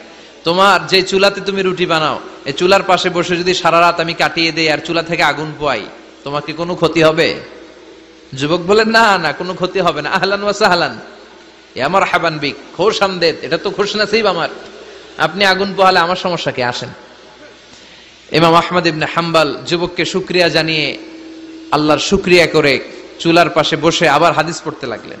কিন্তু তিনি লক্ষ্য করলেন যে যুবকটা একটু পর পর আওয়াজ করে পড়ে আস্তাগফিরুল্লাহ। কি পড়ে? আটা দিয়ে রুটি বানায়, পড়ে আস্তাগফিরুল্লাহ। রুটির খামির বানায়, পড়ে আস্তাগফিরুল্লাহ। খামিরগুলো দলা বেঁধে গোল গোল করে সাজিয়ে রাখে, আর কি পড়ে? বেলুন দিয়ে এগুলোর বলে চুলার ভিতরে ঢুকায় দেয়, আর কি পড়ে? কেউ রুটি কিনতে আসলে তার হাতে রুটি তুলে দেয়, আর কি পড়ে? টাকা দিলে টাকা নিয়ে ক্যাশ বক্সে রেখে দিয়ে কি পড়ে? শুধু পড়ছে আস্তাগফিরুল্লাহ আস্তাগফিরুল্লাহ। ইমাম আহমদ ইবনে হাম্বল তো অবাক, ঘটনা কি, এই যুবকের হলোটা কি? শুধু আস্তাগফিরুল্লাহ। তিনি হাদিসের কিতাবটা বন্ধ করে যুবককে জিজ্ঞেস করলেন, বাবা, আসার পর থেকেই দেখছি তুমি শুধুই পড়ছো আস্তাগফিরুল্লাহ আস্তাগফিরুল্লাহ আস্তাগফিরুল্লাহ, ঘটনাটা কি? কেন এত তুমি ইস্তেগফার পড়ো? যুবক বলল, এটা আমার একটা চিরাচরিত আমল, সব সময় আমি এই আমলটা করি। আমি সব সময় ইস্তেগফারের সাথে আঠার মতো লেগে থাকি, আর সব সময় ইস্তেগফার পড়ার কারণে আল্লাহ তাআলা আমাকে মুস্তাজাবুদ দাওয়া বানিয়ে দিয়েছে। মানে আমি দোয়া করলে দোয়া কবুল হয়ে যায়। এই জীবনে আমি যত দোয়া হাত তুলে করেছি, মুহূর্তের মধ্যে আমার দোয়াগুলো কবুল করে নিয়েছে কে? শুনে তো ইমাম আহমদ ইবনে হাম্বল অবাক, বলে কি, আনতা মুস্তাজাবুদ দাওয়া, তুমি মুস্তাজাবুদ দাওয়া, তুমি দোয়া করলেই কবুল? নাম আনা মুস্তাজাবুদ দাওয়া, হ্যাঁ আমি দোয়া করলেই কবুল হয়ে যায়। তুমি জীবনে যা দোয়া করেছো সব পেয়েছো? হ্যাঁ, আমি জীবনে যা দোয়া করেছি আমি সব পেয়েছি, সব দোয়া কবুল হয়েছে আমার জীবনে, শুধু একটা দোয়া ছাড়া। ইমাম আহমদ ইবনে হাম্বলের কৌতূহল আরো বেড়ে গেল। সব দোয়া তোমার কবুল হয়েছে, একটা দোয়া কবুল হয় নাই, সেটা আবার কি? যুবক বলতে আরম্ভ করলো, আমার যে দোয়াটা কবুল হয় নাই সেটা হচ্ছে আমি আল্লাহর কাছে অনেকবার দোয়া করেছি, আল্লাহ শুনেছি এই জামানার সবচেয়ে বড় মুহাদ্দিস, তার নাম নাকি ইমাম আহমদ ইবনে হাম্বল। আল্লাহ তোমার কাছে আমার আকুতি, তোমার কাছে আমার মিনতি, আমি যেন এত বড় মুহাদ্দিসের হাতে হাত রেখে মুসাফা করতে পারি আর তার কপালে একটা চুমু দিতে পারি। আমার এই দোয়াটা আজও কবুল হয় নাই, আজও আল্লাহ তাআলা এই দোয়াটা কেন যে কবুল করেন আমি জানি না। একথা শুনে ইমাম আহমদ ইবনে হাম্বল আবেগপ্রবণ হয়ে গেলেন, আর নিজেকে ধরে রাখতে পারলেন না, চোখের পানি ছেড়ে দিলেন আর বললেন, ইয়া শাব, হে যুবক, আহমদ ইবনে হাম্বলের সাথে দেখা করার জন্য তোমার আহমদ ইবনে হাম্বলের দরবারে যাওয়ার দরকার নাই, তোমার এই দোয়াটাও আল্লাহ কবুল করে নিয়েছে। আহমদ ইবনে হাম্বল দেখা দেওয়ার জন্য তোমার দরবারে ছুটে এসেছে। আনা আহমদ ইবনে হাম্বল মুহাদ্দিসুদ দাহর, আমি হচ্ছে আহমদ ইবনে হাম্বল। যুবক নিজেকে ধরে রাখতে পারে না, চোখের পানি ছেড়ে দিয়ে ওই যুগের সবচাইতে বড় মুহাদ্দিসকে জড়িয়ে ধরে হাতের মধ্যে হাত রেখে মুসাফা করে আহমদ ইবনে হাম্বলের কপালে চুমুকে দেয়, আর আহমদ ইবনে হাম্বলের কাছে দোয়া চেয়ে বলল, ও ইমাম, রব্বুল আলামিন আমার জীবনের কোন দোয়া আজকে আর বাকি রেখে দেন নাই, এই যে দোয়াটা বাকি ছিল এই দোয়াটাও আল্লাহ কবুল করে নিয়েছে। এই দোয়াটাও কবুল, মুস্তাজাবুদ দাওয়া। আপনি সব সময় যদি ইস্তিগফারের সাথে আঠার মতো লেগে থাকতে পারেন, আপনি দোয়া করা মাত্র দোয়া কবুল করে নেবে কে? এজন্য সব সময় অবসরে বসে আছেন, বাস স্টেশনে বসে আছেন, সিএনজিতে চড়ে এক জায়গা থেকে আরেক জায়গায় যাচ্ছেন, বিছানায় শুয়ে আছেন, পড়বেন আস্তাগফিরুল্লাহ। কি পড়বেন? প্রাণ খুলে মন থেকে আওয়াজ করে সবাই পড়েন আস্তাগফিরুল্লাহ। আবারও পড়েন আস্তাগফিরুল্লাহ, চিল্লায় পড়েন আস্তাগফিরুল্লাহ। বিশ্বনবী ইস্তিগফারের অনেকগুলো আলফাজ শিখিয়েছেন, সবচেয়ে সহজ যেটা শিখিয়েছেন সেটার নাম হলো আস্তাগফিরুল্লাহ। বিশ্বনবী জামাতে সালাত শেষে সালাম ফিরিয়ে আওয়াজ করে পড়তেন আল্লাহু আকবার, তারপরে 3 বার পড়তেন আস্তাগফিরুল্লাহ আস্তাগফিরুল্লাহ আস্তাগফিরুল্লাহ। পড়ার দরকার আছে না নাই? পড়তে রাজি আছেন তো? সালাম ফিরানোর পরে কি পড়বেন? নাকি দোয়া করার জন্য পাগল হয়ে যাবেন? আল্লাহুম্মা আমিন ইয়া আরহামার রাহিমিন আছে না নাই? পাগল হয়ে যায় দোয়া করার জন্য, কিন্তু তাসবিহগুলো পড়তে চায় না। বিশ্বনবী লম্বা তাসবিহ পড়তেন, সালাম ফেরানোর পরেই আস্তাগফিরুল্লাহ। পড়তে রাজি আছেন? আবার বিশ্বনবী বললেন, যে ব্যক্তি পড়বে আস্তাগফিরুল্লাহ আল্লাযী লা ইলাহা ইল্লা হুয়াল হাইয়ুল কাইয়্যুম ওয়া আতুবু ইলাইহি, যুদ্ধের ময়দান থেকে যদি কেউ পালিয়ে যায় তার কোনো মাফ নাই। এটা অনেক বড় কবিরা গুনাহ। আত-তাওয়াল্লি মিন ইয়াউমিজ যাহফ, যুদ্ধের ময়দান থেকে পালালে ওর কোনো মাফ নাই। বিশ্বনবী বলেন, যুদ্ধের ময়দান থেকে পালিয়ে এসেছে কোন মুসলিম সৈনিক, সেও যদি এই আস্তাগফিরুল্লাহ আল্লাযী লা ইলাহা ইল্লা হুয়াল হাইয়ুল কাইয়্যুম ওয়া আতুবু ইলাইহি মন থেকে পড়ে, তার জীবনের গুনাহ আল্লাহ মাফ করে দিবে। আবার সাইয়েদনা আবু বকর, সহিহ বুখারীর বর্ণনা, বিশ্বনবীরে বললেন, ইয়া রাসূলুল্লাহ আল্লিমনি দুআআন আদউ বিহি ফি সালাতি। ও নবী, আপনি আমারে এমন একটা দোয়া শিক্ষা দেন যেই দোয়াটা আমি নামাজের মধ্যে করব। বিশ্বনবী বললেন, তুমি নামাজের মধ্যে পড়ো, আল্লাহুম্মা ইন্নী যালামতু নাফসি যুলমান কাসীরা ওয়া লা ইয়াগফিরুয যুনুবা ইল্লা আনতা ফাগফিরলি মাগফিরাতাম মিন ইনদিকা ইন্নাকা আনতাল গফুরুর রহিম। সুবহানাল্লাহ। এটারে আমরা বলি দোয়ায়ে মাসুরা। এটাও একটা ইস্তিগফার, যেখানেই ক্ষমা চাওয়ার কথা আছে ওইটাই ইস্তিগফার। বুঝতে পেরেছেন? আল্লাহুম্মা ইন্নী যালামতু নাফসি, ও আল্লাহ অনেক জুলুম করেছি, যুলমান কাসীরা, জুলুমের শেষ নাই। ওয়া লা ইয়াগফিরুয যুনুবা ইল্লা আনতা, আপনি ছাড়া এই জুলুম আর পাপ ক্ষমা করার কেউ নাই। ফাগফিরলি মাগফিরাতাম মিন ইনদিক, নিজ গুণে আমার গুনাহ ক্ষমা করে দেন। ওয়া লা ইয়াগফিরুয যুনুবা ইল্লা আনতা, আপনি ছাড়া গুনাহ ক্ষমা করার দ্বিতীয় কেউ নাই। আমাদের পাপ ক্ষমা করার আর কোন সত্তা আছে? চিল্লায় বলেন আছে? আবার বিশ্বনবী বললেন, যত ইস্তিগফার আছে সব ইস্তিগফারের সেরা সর্বশ্রেষ্ঠ ইস্তিগফারের নাম সাইয়্যিদুল ইস্তিগফার। কি নাম? সহিহ বুখারীর বর্ণনা, শাদ্দাদ ইবনে আউস রাদিয়াল্লাহু তাআলা আনহু বর্ণনা করে বলেন, কেউ যদি দিনের বেলা একবার সাইয়্যিদুল ইস্তিগফার পড়ে, ওই দিন যদি লোকটার মৃত্যু হয়ে যায়, মুহূর্তের মধ্যে লোকটার জান্নাতি ঘোষণা দিয়ে দিবে কে? রাত্রি বেলা যদি কেউ সাইয়্যিদুল ইস্তিগফার একবার পড়ে, ওই রাতে ইন্তেকাল হলে তার জীবনের সব গুনাহ মাফ করে দিয়ে ওই লোকটারেও জান্নাতি করে দিবে কে? দিনে যদি সাইয়্যিদুল ইস্তিগফার একবার পড়েন, ওই দিনে ইন্তেকাল করলে আপনি জান্নাতি। রাতে যদি সাইয়্যিদুল ইস্তিগফার কেউ পড়েন, ওই রাতে ইন্তেকাল হলে আপনি জান্নাতি। এটা সহিহ বুখারীর বর্ণনা। সব ইস্তিগফারের রাজা, শ্রেষ্ঠ ইস্তিগফার। মুখস্থ আছে না? কার কার মুখস্থ আছে? হাত তুলেন। সাইয়্যিদুল ইস্তিগফার মুখস্থ আছে কার? মাশাআল্লাহ, তাবারাকাল্লাহ। এটা আপনাদের বাড়ির কাজ দিলাম। যাদের মুখস্থ নাই তারা গুগলে সার্চ করবেন সাইয়্যিদুল ইস্তিগফার, লেখা মাত্রই পেয়ে যাবেন। বইতে আছে, বিভিন্ন ইসলামিক দোয়ার বইতে আছে, গুগলে ইউটিউবে সার্চ দিলে পেয়ে যাবেন। এই সাইয়্যিদুল ইস্তিগফার প্রতিটা মুমিনের অন্তরে থাকার দরকার আছে না নাই? আল্লাহুম্মা আনতা রাব্বি লা ইলাহা ইল্লা আনতা খালাকতানি ওয়া আনা আবদুক ওয়া আনা আলা আহদিকা ওয়া ওয়া'দিকা মাস্তাতা'তু আউযু বিকা মিন শাররি মা সানা'তু আবু'ু লাকা বিনি'মাতিকা আলাইয়া ওয়া আবু'ু লাকা বিযামবি ফাগফিরলি ফাইন্নাহু লা ইয়াগফিরুয যুনুবা ইল্লা আনতা। সুবহানাল্লাহ পড়েন। এটার নাম সাইয়্যিদুল ইস্তিগফার। এটার নাম কি? কত হাবিজাবি দোয়া যে বানায় বানায় পড়ে তার শেষ নাই। বিশ্বনবী যে দোয়াগুলো শিখাইয়া দিলেন, এগুলো পড়তে সালাত শেষে 1 ঘন্টা সময় লাগবে আপনার।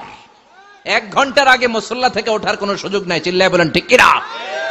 বিশ্বনবী সালাম ফিরিয়ে আওয়াজ করে পড়তেন আল্লাহু আকবার, 3 বার পড়তেন আস্তাগফিরুল্লাহ, 33 বার সুবহানাল্লাহ, 33 বার আলহামদুলিল্লাহ, 33 বার আল্লাহু আকবার। এরপরে পড়তেন লা ইলাহা ইল্লাল্লাহু ওয়াহদাহু লা শারীকা লা, লাহুল মুলকু ওয়া লাহুল হামদু ওয়া হুয়া আলা কুল্লি শাইইন কাদির। সুবহানাল্লাহ পড়েন। একবার আয়াতুল কুরসি পড়তেন। মান খারাব আয়াতুল কুরসি দুবুরা কুল্লি সালাতিন মাকতুবাতিন লাম ইয়ামনাহু মিন দুখুলিল জান্নাতি ইল্লাল মাউত। আয়াতুল কুরসি মুখস্থ না সবার? প্রত্যেক ফরজ সালাতের পরে কেউ যদি একবার আয়াতুল কুরসি পড়ে, তার জান্নাতে ঢোকার ক্ষেত্রে আর কোনো বাধা নাই, একটা জিনিস ছাড়া, সেটা হলো মরণ, মৃত্যু। লোকটা মরে না তাই জান্নাতে যায় না, মরলেই জান্নাতি। আয়াতুল কুরসি পড়বেন তো? সালাত শেষে বিশ্বনবী বলতেন আল্লাহুম্মা ইন্না নাসআলুকাল হুদা ওয়াত তুকা ওয়াল আফাফা ওয়াল গিনা, আল্লাহুম্মা আ'ইন্না আলা যিকরিকা ওয়া শুকরিকা ওয়া হুসনি ইবাদাতিক, আল্লাহুম্মা লা মানিআ লিমা আ'তাইতা ওয়া লা মু'তিয়া লিমা মানআতা ওয়া লা ইয়ানফা'ু যাল জাদ্দি মিনকাল জাদ, আল্লাহুম্মা হাব্বিব ইলাইনাল ঈমান ওয়া যায়্যিনহু ফি কুলুবিনা ওয়া কাররিহ ইলাইনাল কুফরা ওয়াল ফুসুক ওয়াল ইসয়ান ওয়াজআলনা মিনার রাশিদিন। সুবহানাল্লাহ পড়ে। অভাব নাই, সহি দোয়ার অভাব নাই। এগুলো থুইয়া বানায় বানায় আন্দাজে মান্দাজে দোয়া কালাম পড়ে। এজন্য মাসনুন যে দোয়াগুলো আছে এগুলো পড়বেন তো? সাইয়্যিদুল ইস্তিগফার মুখস্থ করবেন? কথা দিবেন তো? কথা দিবেন? কারা কারা মুখস্থ করবেন হাত তুলে আমার আল্লাহর দেখান। রাজি আছেন মুসলমান? আল্লাহ সবাইকে কবুল করুন। আমরা পড়ি আমিন। আবার আল্লাহ বললেন ওয়াল মুস্তাগফিরিনা বিল আসহার, ওয়াল মুস্তাগফিরিনা বিল আসহার। আমার প্রিয় বান্দারা শেষ রাতে চোখের পানি ছেড়ে তাহাজ্জুদের নামাজে যায়, নামাজ ভিজায়, আর শেষ রাতে ইস্তেগফার পড়ে, ঠিক কিনা? তাহাজ্জুদের যায় নামাজে মরণ দিও প্রভু আমায়, একামতে দিনের কাজে কবুল করে নিও আমায়। তাহাজ্জুদের যায় নামাজে মরণ দিও প্রভু আমায়, একামতে দিনের কাজে কবুল করে নিও আমায়। সুবহানাল্লাহ পড়েন। যেই নবীর কোনো পাপ নাই, যেই নবীর কোনো অন্যায় হয় নাই, গুনাহ হয় না, ওই নবীকেও আল্লাহ ইস্তিগফার করার অর্ডার করেছেন। রব্বুল আলামিন বলেন ফাসাব্বিহ বিহামদি রাব্বিকা ওয়াস্তাগফিরহু ইন্নাহু কানা তাওয়াবা। ফাসাব্বিহ, নবী তাসবিহ পড়েন, বিহামদি রাব্বিকা, রবের নামে, রবের প্রশংসার তাসবিহ পড়েন, ওয়াস্তাগফিরহু, তার কাছে ক্ষমা চান, ইস্তিগফার পড়েন। ওয়াস্তাগফিরহু, ফাসাব্বিহ বিহামদি রাব্বিকা ওয়াস্তাগফিরহু। নবী আপনি ইস্তিগফার পড়েন। যে নবীর কোনো গুনাহ নাই, ওই নবীকে যদি আল্লাহ ইস্তিগফার পড়ার অর্ডার করতে পারেন, আমাদের ইস্তিগফার পড়ার দরকার আছে না নাই? প্রতিদিন কম করে 100 বার ইস্তিগফার পড়ব। কয়বার? চিল্লায় বলেন কয়বার? আওয়াজ করে সবাই আবার পড়েন আস্তাগফিরুল্লাহ, আর জোরে পড়েন আস্তাগফিরুল্লাহ। এজন্য পাপ হোক, অন্যায় হোক, শয়তানের ওয়াসওয়াসায় পড়ে নামাজ ছেড়ে দিয়েছি, মিথ্যা কথা বলেছি, আব্বা আম্মার সাথে বেয়াদবি করেছি, জুলুম করেছি, মুহূর্তেই চোখের পানি ছেড়ে 2 রাকাত নামাজ পড়ে তওবা করে ইস্তিগফার পড়ে ক্ষমা চাইবো কার কাছে? চিল্লায় বলেন কার কাছে? এগুলো হচ্ছে মুমিনের হাতিয়ার। এই তওবা, এই ইস্তিগফার, this is the weapon of believers. এগুলো বিশ্বাসীদের হাতিয়ার। তলোয়ার, ড্রোন হামলা, মিসাইল, AK-47 এগুলো আমাদের হাতিয়ার নয়। আমাদের আসল হাতিয়ার হচ্ছে তওবা, আমাদের আসল হাতিয়ার হচ্ছে ইস্তিগফার, আমাদের আসল ওয়েপন হচ্ছে জিকির। চিল্লায় বলেন ঠিক কিনা? আর জিকিরটা হতে হবে একজনের নামে। চিল্লায় বলেন তিনি কে? ওয়াযকুর রাব্বাকা ফি নাফসিকা তাদাররুআ ওয়া খীফা ওয়া দুনাল জাহরি বিল কওলি বিল গুদুমি ওয়াল আসাল ওয়া লা তাকুম মিনাল গাফিলিন। আল্লাহ বললেন ওয়াযকুর রাব্বাকা ফি নাফসিকা তাদাররুআ ওয়া খীফা, আল্লাহর জিকির করো আল্লাহর নাম জপ মনে মনে, বিনয়ের সাথে, গোপন ভাবে, চিৎকার চেঁচামেচি করো না। কিন্তু আমাদের জিকিরের ভেতরে চিৎকার চেঁচামেচি আছে না নাই? আমরা মাহফিলের মধ্যে মাঝে মাঝে লা ইলাহা ইল্লাল্লাহর জিকির করাই না আওয়াজ করে, এটা হচ্ছে তালিমান, তালিমের জন্য জায়েজ আছে। কিন্তু শ্রেষ্ঠ জিকির হচ্ছে একা একা জিকির করা। আল্লাহ বললেন তাদাররুআ ওয়া খাইফা, কোরআনের আয়াত, তাদাররুআ ওয়া খাইফা, with full of humility and humbleness, বিনয়ের সাথে জিকির করো। খাইফা, গোপনে গোপনে, দুনাল জাহারে বিল কওল, চিৎকার না করে। কিন্তু চিৎকার করে লাফিয়ে লাফিয়ে জিকির করা দেশে আছে না নাই? কথা বলেন। ইন্নাল্লাহা জামিল ওয়া ইউহিব্বুল জামাল, আল্লাহ নিজে সুন্দর আর সব সুন্দরকে আল্লাহ পছন্দ করেন। দেখবেন এদেশে কিছু জিকির আছে ওইটার মধ্যে আল্লাহর নাম বোঝা যায় না, আছে না নাই? হুই হাই করে, লাফালাফি করে, এই যে হুই হুই হুই হুই যে করে, এই হুই হুই এর মধ্যে আল্লাহর নাম আছে? কথা কন। যেই শব্দে আল্লাহর নাম নাই ওটা দিয়ে জিকির করা যাবে? কত ধরনের ভয়ঙ্কর জিকির। আবার জিকিরও করে বাঁশের উপরও লাফায়। যিনি জিকির পরিচালনা করে তার কাঁধের উপর যে চেপে বসে, আছে না নাই? এটা কি জিকিরের সৌন্দর্য? কথা বলেন। আমরা জিকির করব ওই পন্থায় যে পন্থায় বিশ্বনবী করেছেন, সাহাবারা করেছেন। বিশ্বনবী জিকির করতেছেন, সাহাবারা জিকির করতে করতে বিশ্বনবীর কান্দে উঠছে, আছে না হাদিসে? সাহাবারা জিকির করতে করতে খেজুর গাছের চূড়ায় উঠেছে। কথা বলেন। জিকিরের মধ্যে সৌন্দর্য আছে না নাই? এজন্য জিকিরের সৌন্দর্যগুলো অবলম্বন করে যেন আমরা আল্লাহরে ডাকতে পারি। চিল্লায় বলেন ঠিক কিনা? এজন্য রাব্বুল আলামিন বলেন ফাযকুরুনি আযকুরকুম ওয়াশকুরুলি ওয়ালা তাকফুরুন, বেশি বেশি আমার জিকির করো তাইলে আমিও তোমাদের জিকির করব। আমরা আল্লাহরে ডাকলে আল্লাহ নাকি আমগরে ডাকে? ভাল লাগে? আল্লাহ বললেন ফাইন যাকারানি ফি নাফসি যাকারতুহু ফি নাফসি, আমার বান্দা যদি একা একা আমার জিকির করে আমি আমার বান্দার একা একা জিকির করি। আমার বান্দা যদি মহাসম্মেলনে, মহাসমাবেশে সবাই রে নিয়ে আমারে ডাকে, আমি এর চাইতো শ্রেষ্ঠ একটা মহাসম্মেলন ফেরেশতাদেরকে নিয়ে করে আমার বান্দার জিকির করি। ওয়া ইন তাকাররাবা ইলাইয়া শিবরান তাকাররাবতু ইলাইহি যিরাআন, আমার কোন বান্দা আমার দিকে যদি 1 বিঘত এগিয়ে আসতে চায় আমি আমার বান্দার দিকে 1 হাত এগিয়ে যেতে চাই। আমার বান্দা যদি আমার দিকে 1 হাত এগিয়ে আসে আমি আমার বান্দার দিকে 2 হাত এগিয়ে যাই। ওয়া ইন আতানি ইয়ামশি আতাইতুহু হারওয়ালা, আমার বান্দা যদি আমার দিকে হেঁটে হেঁটে আসতে চায় আমি আমার বান্দার কাছে দৌড়ে দৌড়ে যাই। কি আল্লাহ আমরা পাইছি, ডাক দেয়া মাত্রই, ডাকা মাত্রই তিনি সাড়া দেয়। চিল্লায় বলেন ঠিক কিনা?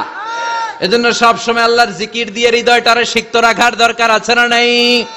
বিষ্ণু বললেন লা ইয়াজালু লিসানুকা রাতবান মিন যিকরিল্লাহ, সব সময় আল্লাহর জিকির দিয়ে জিহ্বাটারে ভিজায় রাখো। জিকির করেন লা ইলাহা ইল্লাল্লাহ, লা ইলাহা লা ইলাহা ইল্লাল্লাহু মুহাম্মাদুর রাসূলুল্লাহ সাল্লাল্লাহু মাসালুল লাযী ইয়াযকুরু রাব্বা ওয়াল্লাযী লা ইয়াযকুরু রাব্বা মাসালুল হাইয়্যি ওয়াল মাইয়িত, যে হৃদয় আল্লাহর জিকির করে আর যে হৃদয় জিকির করে না, বিশ্বনবী বললেন 2 হৃদয়ের পার্থক্য হচ্ছে একটা জীবিত হৃদয় আর একটা মৃত হৃদয়। এখন আপনার হৃদয়কে আপনি কি জিন্দা রাখতে চান না মুর্দা বানাতে চান? আবার আল্লাহ বললেন আলা বিযিকরিল্লাহি তাতমাইন্নুল কুলুব, দুনিয়ার কোন জিনিস দিয়ে কলবের পরিচ্ছন্নতা হয় না। দুনিয়ার কোন জিনিস দিয়ে কলব পরিচ্ছন্ন হয় না, কলবের খাদ্য হয় না। কলবের খাদ্য হয় একটা জিনিস দিয়ে, সেটা কি? আল্লাহর জিকির। এজন্য কলবের মধ্যে কি বসাবেন? নাকি আয়না? আয়না বসাইয়া দে মোর কলবের ভিতর বাবারে। কথা কন। আয়না বসাইতে চাই, আছে না নাই? তোর বাবার কলবেই তো আয়না নাই, তোরে কি আয়না দিব? বিশ্বনবী কলবে আয়না বসাইছে? সাহাবারা আয়না বসিয়েছে? আবু হানিফা কলবের ভেতরে আয়না বসিয়েছে? ইমাম শাফিঈ কলবে আয়না বসিয়েছে? কলবে আল্লাহর জিকির ছাড়া কোনো আয়না ফায়না বসানো চলবে না। চিৎকার করে বলেন ঠিক কিনা? আবার বিশ্বনবী বললেন আফদালুয যিকরি লা ইলাহা ইল্লাল্লাহ, জিকিরের জগতে যত জিকির আছে শ্রেষ্ঠ জিকির হলো লা ইলাহা ইল্লাল্লাহ। মান ক্বালা লা ইলাহা ইল্লাল্লাহ সিদকান মিন কলবিহি দাখালাল জান্নাহ, ঈমানের সাথে ইখলাসের সাথে একবার কেউ যদি লা ইলাহা ইল্লাল্লাহ পড়ে তার জন্য জান্নাতকে ওয়াজিব করে দিবে কে? এটার নাম কালিমাতে তাইয়্যিবা। কি নাম? দারাবাল্লাহু মাসালান কালিমাতান তাইয়্যিবাতান কাশাজারাতিন তাইয়্যিবা আসলুহা সাবিতুন ওয়া ফারউহা ফিস সামা। এই লা ইলাহার নাম আল্লাহ দিলেন কালিমায়ে তাইয়্যিবা। কি নাম? কথা কোন? ঝিনুকের ভেতর লুকিয়ে থাকে যেমন মতি, ঝিনুকের ভেতর লুকিয়ে থাকে যেমন মতি, কালমা শাহাদাতে আছে আল্লাহর জ্যোতি, কালমা শাহাদাতে আছে আল্লাহর জ্যোতি। পড়েন সবাই। ঝিনুকের ভেতর লুকিয়ে থাকে যেমন মতি, ঝিনুকের ভেতর লুকিয়ে থাকে যেমন মতি, কালমা শাহাদাতে আছে আল্লাহর জ্যোতি, কালমা শাহাদাতে আছে আল্লাহর জ্যোতি। সুবহানাল্লাহ পড়েন। তাহলে জিকিরের জগতে সবচেয়ে শ্রেষ্ঠ জিকিরের নাম চিল্লায় বলেন কি নাম? সাইয়েদনা মুসা আলাইহিস সালাম আল্লাহর ডেকে বললেন মাবুদ। সহিহ ইবনে হিব্বান, মুস্তাদরেকে হাকিম, দুইটা সহিহ হাদিসের গ্রন্থে হাদিসটা এসেছে। সাইয়েদনা আবু সাঈদ আল খুদরি হাদিসের বর্ণনাকারী। বিশ্বনবী বললেন মুসা আলাইহিস সালাম আল্লাহর ডেকে বললেন আল্লাহ আল্লিমনি কালিমাতান আদউ বিহা, ও আল্লাহ এমন একটা স্পেশাল জিকির আপনি আমারে শিক্ষা দেন, এই জিকির দিয়ে আমি আপনারে ডাকবো, এই জিকিরটা জানবে শুধু আমি আর জানবেন আপনি, দুনিয়ার কেউ জানবে না। এমন একটা জিকির শিখান যে জিকিরটা কেউ জানে না, জানবে শুধু আমি আর জানবেন আপনি। কথা শুনতেছেন? প্রশ্ন করছে কে? হ্যাঁ, আল্লাহ প্রশ্ন করছে। প্রশ্ন করেছে কে? মুসা আলাইহিস সালাম। করেছে কার কাছে? শ্রেষ্ঠ একটা জিকির শিখায় দেন যেটা শুধু আমি করবো আর কেউ করতে পারবে না। আল্লাহ বললেন মুসা পড়ো লা ইলাহা। মুসা আলাইহিস সালাম বললেন আল্লাহ জিজ্ঞেস করলাম কি আর কইলেন কি? লা ইলাহা ইল্লাল্লাহ এটা তো জাতীয় জিকির। কথা কন, এটা তো ইন্টারন্যাশনাল জিকির, এটা তো সবাই পারে। আমি তো চাইছি এমন একটা এক্সক্লুসিভ যেটা আপনি আর আমি ছাড়া কেউ জানে না, শুধু জানবেন আপনি আর আমি। আল্লাহ বললেন মুসা এর চাইতে শ্রেষ্ঠ জিকির আমার কাছে নাই। ও মুসা লাউ তাদাউ আস-সাবউস সামাওয়াতি ওয়াল আরদ ফি কাফফা, সাত আকাশ সাত জমিন যদি এক পাল্লায় রেখে দাও, ওয়ালা ইলাহা ইল্লাল্লাহ ফি কাফফাতিন উখরা, লা ইলাহা ইল্লাল্লাহ যদি আরেক পাল্লায় রেখে দাও, লা রাজাহাত কাফফাতু লা ইলাহা ইল্লাল্লাহ, মুহূর্তের মধ্যে লা ইলাহার পাল্লা ভারী হয়ে যাবে রে মুসা। সাত আকাশ সাত জমিন হালকা হয়ে যাবে আর লা ইলাহা ইল্লাল্লাহর পাল্লাটা ভারী হয়ে যাবে। সুবহানাল্লাহ পড়েন। এজন্য সব সময় এই লা ইলাহার জিকির করতে রাজি আছেন তো? এখন আমরা এই লা ইলাহারে বানাইছি ভিক্ষার জিকির, আছে না নাই? একটা টাকা দিয়া যান আমি গরিব ইনসান, আখিরাতে সওয়াব পাইবেন পাহাড় সমান, একটা টাকা দিয়া যান আমি গরিব ইনসান। আর লা ইলাহার জিকির ভিক্ষার জিকির বানাইছি আমরা। কিন্তু এটা যে একটা বিপ্লবী বাণী, এটা যে একটা সংগ্রামী বাণী, এই বাণী যে মেনে নেয় সে আল্লাহ ছাড়া কারো সামনে মাথা নত করতে পারে না। চিল্লায় বলেন ঠিক কিনা? একটা বিপ্লবী কালিমাকে, একটা সংগ্রামী কালিমাকে আমরা ভিক্ষার জিকির বানিয়েছি। আপনারা তাফসীর ফি জিলালিল কোরআনের রচয়িতা সাইয়্যিদ কুতুব শাহীদের নাম শুনেছেন? মিশরে কায়রোতে তাকে ফাঁসির কাস্টে ঝুলানো হয়েছে। উনি ইসলামী আন্দোলনের দাওয়াত যখন শুরু করলেন, ইসলামের সঠিক ব্যাখ্যা যখন দিতে আরম্ভ করলেন, সামাজিক জাহালাতকে দুমড়ে মুচড়ে পদদলিত করে তিনি কোরআনের বাণী যখন মিশরের যুবক শ্রেণীদের হৃদয়ে গেড়ে দিতে চাইলেন, প্রথিত করতে চাইলেন, এই অ্যাক্টিভিটিজের অংশ হিসেবে তিনি কোরআনের তাফসীর লেখার কাজে হাত দিলেন আর লিখে ফেললেন জগৎ বিখ্যাত তাফসীর, তাফসীর ফি জিলালিল কোরআন, যেই তাফসীর পড়ে পড়ে অনেক ছেলে পথের দিশা পেয়েছে। ঠিক কিনা? এই তাফসীর লেখার কারণে মিশরের মধ্যে নতুন আন্দোলন তৈরি হয়ে যায়। সবার মুখে এক কথা, সৃষ্টি যার, আইন চলবে আল্লাহর আইন ছাড়া অন্য কোন আইন দিয়ে মিশরের বুকে কোনো বিচার আমরা হতে দেব না। মিশরের তাগড়া যুবকগুলো কায়রোর রাস্তায় নেমে এলো, ঘোষণা দিল সৃষ্টি যার, আইন চলবে তার। চোরের হাত কেটে দাও, ধর্ষকদের শাস্তি দাও জনসম্মুখে। ঠিক কিনা? দুর্নীতিবাজদেরকে আইনের আওতায় আনো। দেশের শত্রু, দশের শত্রু, স্বাধীনতার শত্রু সবগুলারে বিচারের আওতায় আনো কোরআনের আলোকে, ঠিক কিনা? সংগ্রাম, বিক্ষোভে ফেটে পড়ল পুরো মিশর। এই বিক্ষোভে টালমাটাল সরকার, জামাল আব্দুল নাসের কোন উপায় অন্তর না পেয়ে এই তাফসির কারক, এই মুফাসসিরে কোরআনকে জেলের ভিতরে ভরছে। গোটা বিশ্বব্যাপী সব সত্য আর ন্যায়ের পক্ষের ধারক আর বাহক যারা, তাদের উপরে এরকম জালিম গাদ্দারদের অত্যাচার আছে না নাই?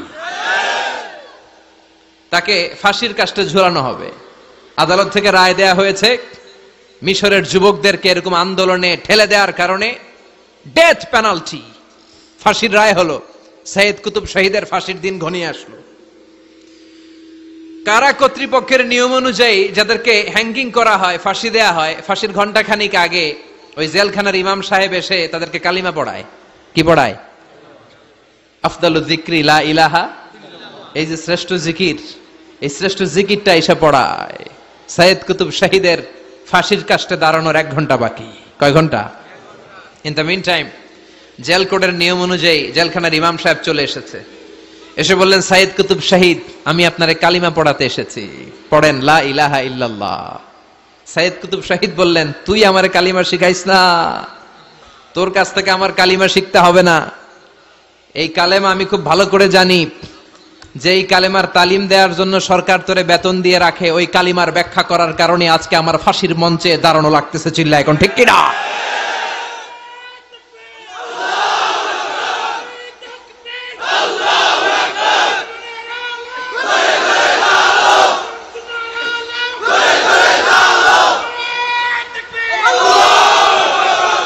একই কালেমার তালিম তুমি দাও, তোমার টাকার বান্ডিল দেয়, আর ওই কালেমার এক্সপ্লেনেশন, ব্যাখ্যা আমি সমাজে দিয়েছি, তাই আমারে ফাঁসি দেয়। তার মানে তোর কালেমা আমার কালেমা দুইটা আলাদা কালেমা, তোর কালেমা আমার কালেমা এক কালেমা না। চিল্লা এখন, ঠিক কিনা? তার মানে কালেমায় আর কালেমায় পার্থক্য আছে না নাই? ইমানে ইমানে পার্থক্য আছে না নাই? যে ইমান প্রয়োজনে জ্বলে ওঠে না, যে ইমান সত্য ন্যায়ের কথা বলে না, যে ইমান প্রয়োজনে জ্বলে ওঠে না, যে ইমান সত্য ন্যায়ের কথা বলে না, যে ইমান বাস্তবে নাই, যে ইমান অন্তরে নাই, মুখে শুধু ফাঁকা বলি, কি করে তারে বলো ইমানে বলি, কি করে তারে বলো ইমানে বলি, কি করে তারে বলো ইমানে বলি, ঠিক কি না?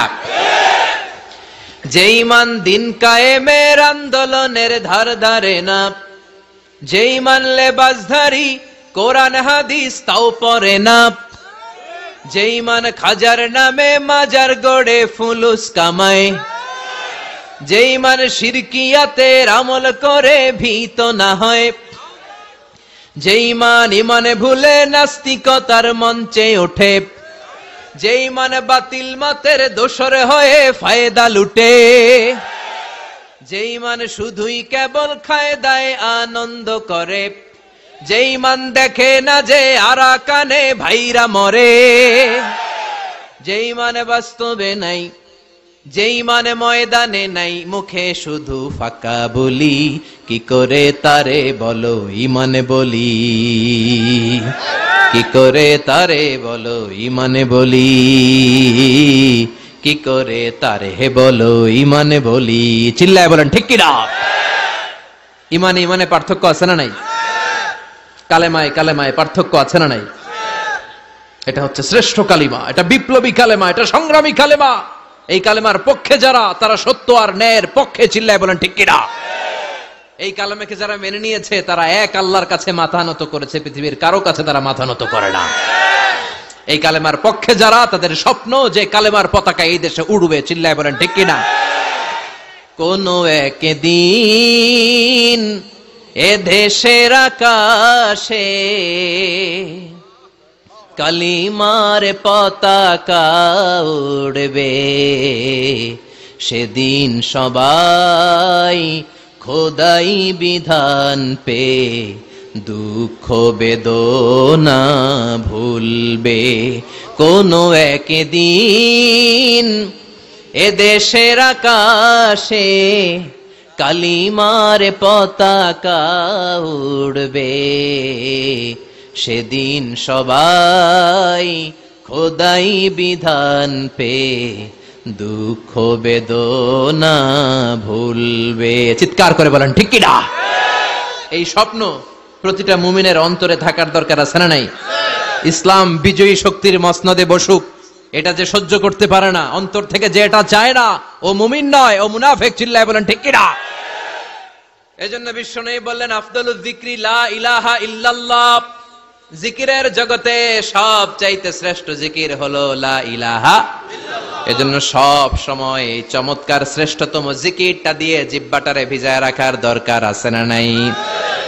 Every night and every day, every night and every day, never forget to say la ilaha illallah. Never forget to say la ilaha illallah. Never forget to say la ilaha illallah. When you're walking down the street, use your time and repeat, and say in every heartbeat la ilaha illallah. And say in every heartbeat la ilaha illallah. And say in every heartbeat la ilaha illallah. সবাই পড়েন every night and every day, every night and every day, never forget to say la ilaha illallah. Never forget to say la ilaha illallah. সুবহানাল্লাহ পড়েন every night and every day, প্রতিদিন প্রতি সকালে never forget to say, এটা বলতে ভুলে যেও না যে এই বাণীটা বলতে নিষেধ করা হলো, বাণীটা হলো লা ইলাহা ইল্লাল্লাহ। আফদালুজ যিকর, সংগ্রামী বাণী। এই বাণীটারে দিয়ে আমরা এখন ভিক্ষা করি। কথা কোন? ভিক্ষার মধ্যে এই বাণীটা আছে না নাই? এটা কি ভিক্ষার জন্য আল্লাহ পাঠাইছে? এটা এমন সংগ্রামী বাণী, এই বাণীর সামনে সবকিছু মাথা নত করতে বাধ্য। চিল্লায় বলেন ঠিক কি না? এজন্য আমাদের জিকির যেন হয় শুধু আল্লাহর জন্য। তাহলে বুঝলাম শ্রেষ্ঠতম জিকির হলো লা ইলাহা ইল্লাল্লাহ। আবার বিশ্বনবী বললেন আহাব্বুল কালামি ইলাল্লাহি আরবাআ, আল্লাহর কাছে চারটা কথা সবচাইতে প্রিয়। চিল্লায় বলেন কয়টা? লা ইয়াদুররুকা বিআইয়িহিন্না বাদাতা, কোনটা দিয়ে শুরু করবা এটাতে সমস্যা নেই, আগে পিছে যেমনে মন চায় পড়ো। চারটা কি? একটা হচ্ছে সুবহানাল্লাহ, আরেকটা হচ্ছে আলহামদুলিল্লাহ, আরেকটা হচ্ছে লা ইলাহা ইল্লাল্লাহ, আরেকটা হচ্ছে আল্লাহু আকবার। এই চারটার চেয়ে শ্রেষ্ঠ জিকির আর নাই। কথা বলেন, এটার এই চারটার ভিতরে ইল্লাল্লাহ আছে? কথা বলেন। এজন্য জিকিরকে আমরা খণ্ডিত করব না। ঠিক যেমন যেমন সহিহ সুন্নাহ এসেছে তেমন তেমন জিকির করলে আপনার কলিজাটারে ঠান্ডা করে দিবে কে? ইল্লাল্লাহর ব্যাখ্যা থাকতে পারে, অনেকে ব্যাখ্যা করে যে এটার মধ্যে লা ইলাহা আছে, এটাকে গোপন রাখা হয়েছে, আমরা ইল্লাল্লাহ পড়ি না, ওটার দরকার নাই। বিশ্বনবী এবং সাহাবারা যেই পন্থায় জিকির করেছেন, যেই পন্থায় জিকির শিখিয়েছেন, ওইটার ভিতরে বরকত বেশি না কম? কথা বলেন বেশি না কম? এজন্য বিশ্বনবী বললেন আল্লাহর কাছে প্রিয় কথা চারটা। একটা হলো সুবহানাল্লাহ, দ্বিতীয়টা হলো আলহামদুলিল্লাহ, তৃতীয়টা হলো লা ইলাহা ইল্লাল্লাহ, চতুর্থটা হলো আল্লাহু আকবার। সুবহানাল্লাহ, আমার সাথে সাথে আওয়াজ করে পড়েন সুবহানাল্লাহ, আলহামদুলিল্লাহ, লা ইলাহা ইল্লাল্লাহ, আল্লাহু আকবার, সুবহানাল্লাহ, আলহামদুলিল্লাহ, লা ইলাহা ইল্লাল্লাহ। আওয়াজ করে পড়েন আল্লাহু আকবার। মনে থাকবে? জিকিরের ওয়াজ শেষ। এগুলোর চেয়ে শ্রেষ্ঠ জিকির নাই। সবচেয়ে শ্রেষ্ঠ জিকির লা ইলাহা ইল্লাল্লাহ, সবচেয়ে শ্রেষ্ঠ কালিমা আল্লাহর কাছে এই চারটা। একটু খেয়াল করে দেখেন, এই প্রতিটা জিকিরের মধ্যে আমার আল্লাহর নাম আছে না নাই? সুবহানাল্লাহ আছে না? আলহামদুলিল্লাহ, লা ইলাহা ইল্লাল্লাহ, আল্লাহু আকবার। আল্লাহ ছাড়া আল্লাহর নাম থাকবে না যেই শব্দের মধ্যে ওই সমস্ত নাম আর হুই হুই হুই হুই, এগুলো দিয়ে কোনো জিকির করা যাবে না। আবার আব্দুল্লাহ ইবনে আমর ইবনুল আস বর্ণনা করেন, বিশ্বনবী যখন জিকির গুলো করতেন, আমি বিশ্বনবীকে দেখেছি বিশ্বনবীর আঙ্গুলের কড়াই জিকির গুনতেন। সুবহানাল্লাহ পড়েন। দেখতেছেন আমার হাত দেখা যায়? দেখা যায়, দেখা যায়।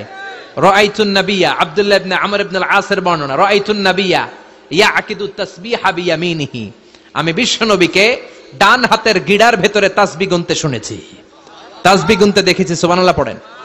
এখন আমরা লম্বা তাসবিহ ছড়া নেই না, এটা জায়েজ, কিন্তু শ্রেষ্ঠ হচ্ছে হাতের গিড়ায় গোনা। এই প্রতিটা গিড়া in the day of judgement আপনার পক্ষে সাক্ষী দিবে। মনে থাকবে? কিভাবে গুনবেন? বাঁ হাতে না ডান হাতে? ডান হাত উঁচু করেন সবাই, এইভাবে। নামাজ শেষ, আল্লাহু আকবার পড়ে 3 বার ইস্তেগফার পড়ে গোনা শুরু, এইভাবে সুবহানাল্লাহ। ঠিক আছে? এরপর আলহামদুলিল্লাহ, এরপর আল্লাহু আকবার। সবাই রাজি তো? সবাই রাজি? আল্লাহ তুমি কবুল করো। আরো জোরে পড়েন আমিন। তাহলে আমরা তাওবার পদ্ধতি জানলাম, কেন আমরা ইস্তেগফার পড়বো জানলাম, এরপরে জিকিরের খুঁটিনাটি জানলাম। এবার কেমন করে আল্লাহর কাছে দোয়া করব এটাও জানার দরকার আছে না নাই? বিশ্বনবী বললেন, দোয়া মুখুল ইবাদা, দোয়া হলো ইবাদতের নির্যাস। যে দোয়া করে না সে কিছুই করে না।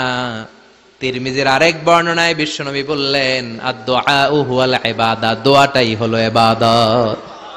দোয়াটাই ইবাদত। ধরেন আমি দোয়া করা শুরু করলাম, এটাই ইবাদত। নামাজ যেমনি ইবাদত, জিকির যেমনি ইবাদত, হজ করা যেমনি ইবাদত, দোয়া করাটাও। এজন্য প্রতি নামাজের শুরুতে দোয়া আছে না নাই? সূরাতুল ফাতিহার আরেক নাম সূরাতুদ দোয়া, দোয়ার সূরা। আমরা প্রত্যেকবার সূরা ফাতিহা যখন পড়ি, আমরা পড়ি ইহদিনাস সিরাতাল মুস্তাকিম। সবাই পড়েন ইহদিনাস সিরাতাল মুস্তাকিম। ও আল্লাহ, আপনি আমাদেরকে সরল সঠিক পথ দেখান। পড়েন আমিন। ও আল্লাহ, show us the right path, show us the correct path, show us the middle path.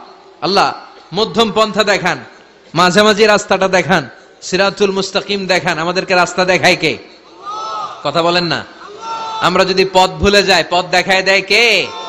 আমি যদি কোনদিন পথ ভুলে যাই, হাত ছানি দিয়ে কাছে নিও, মমতার বন্ধনে আমায় বেঁধে সব ভুল ক্ষমা করে দিও।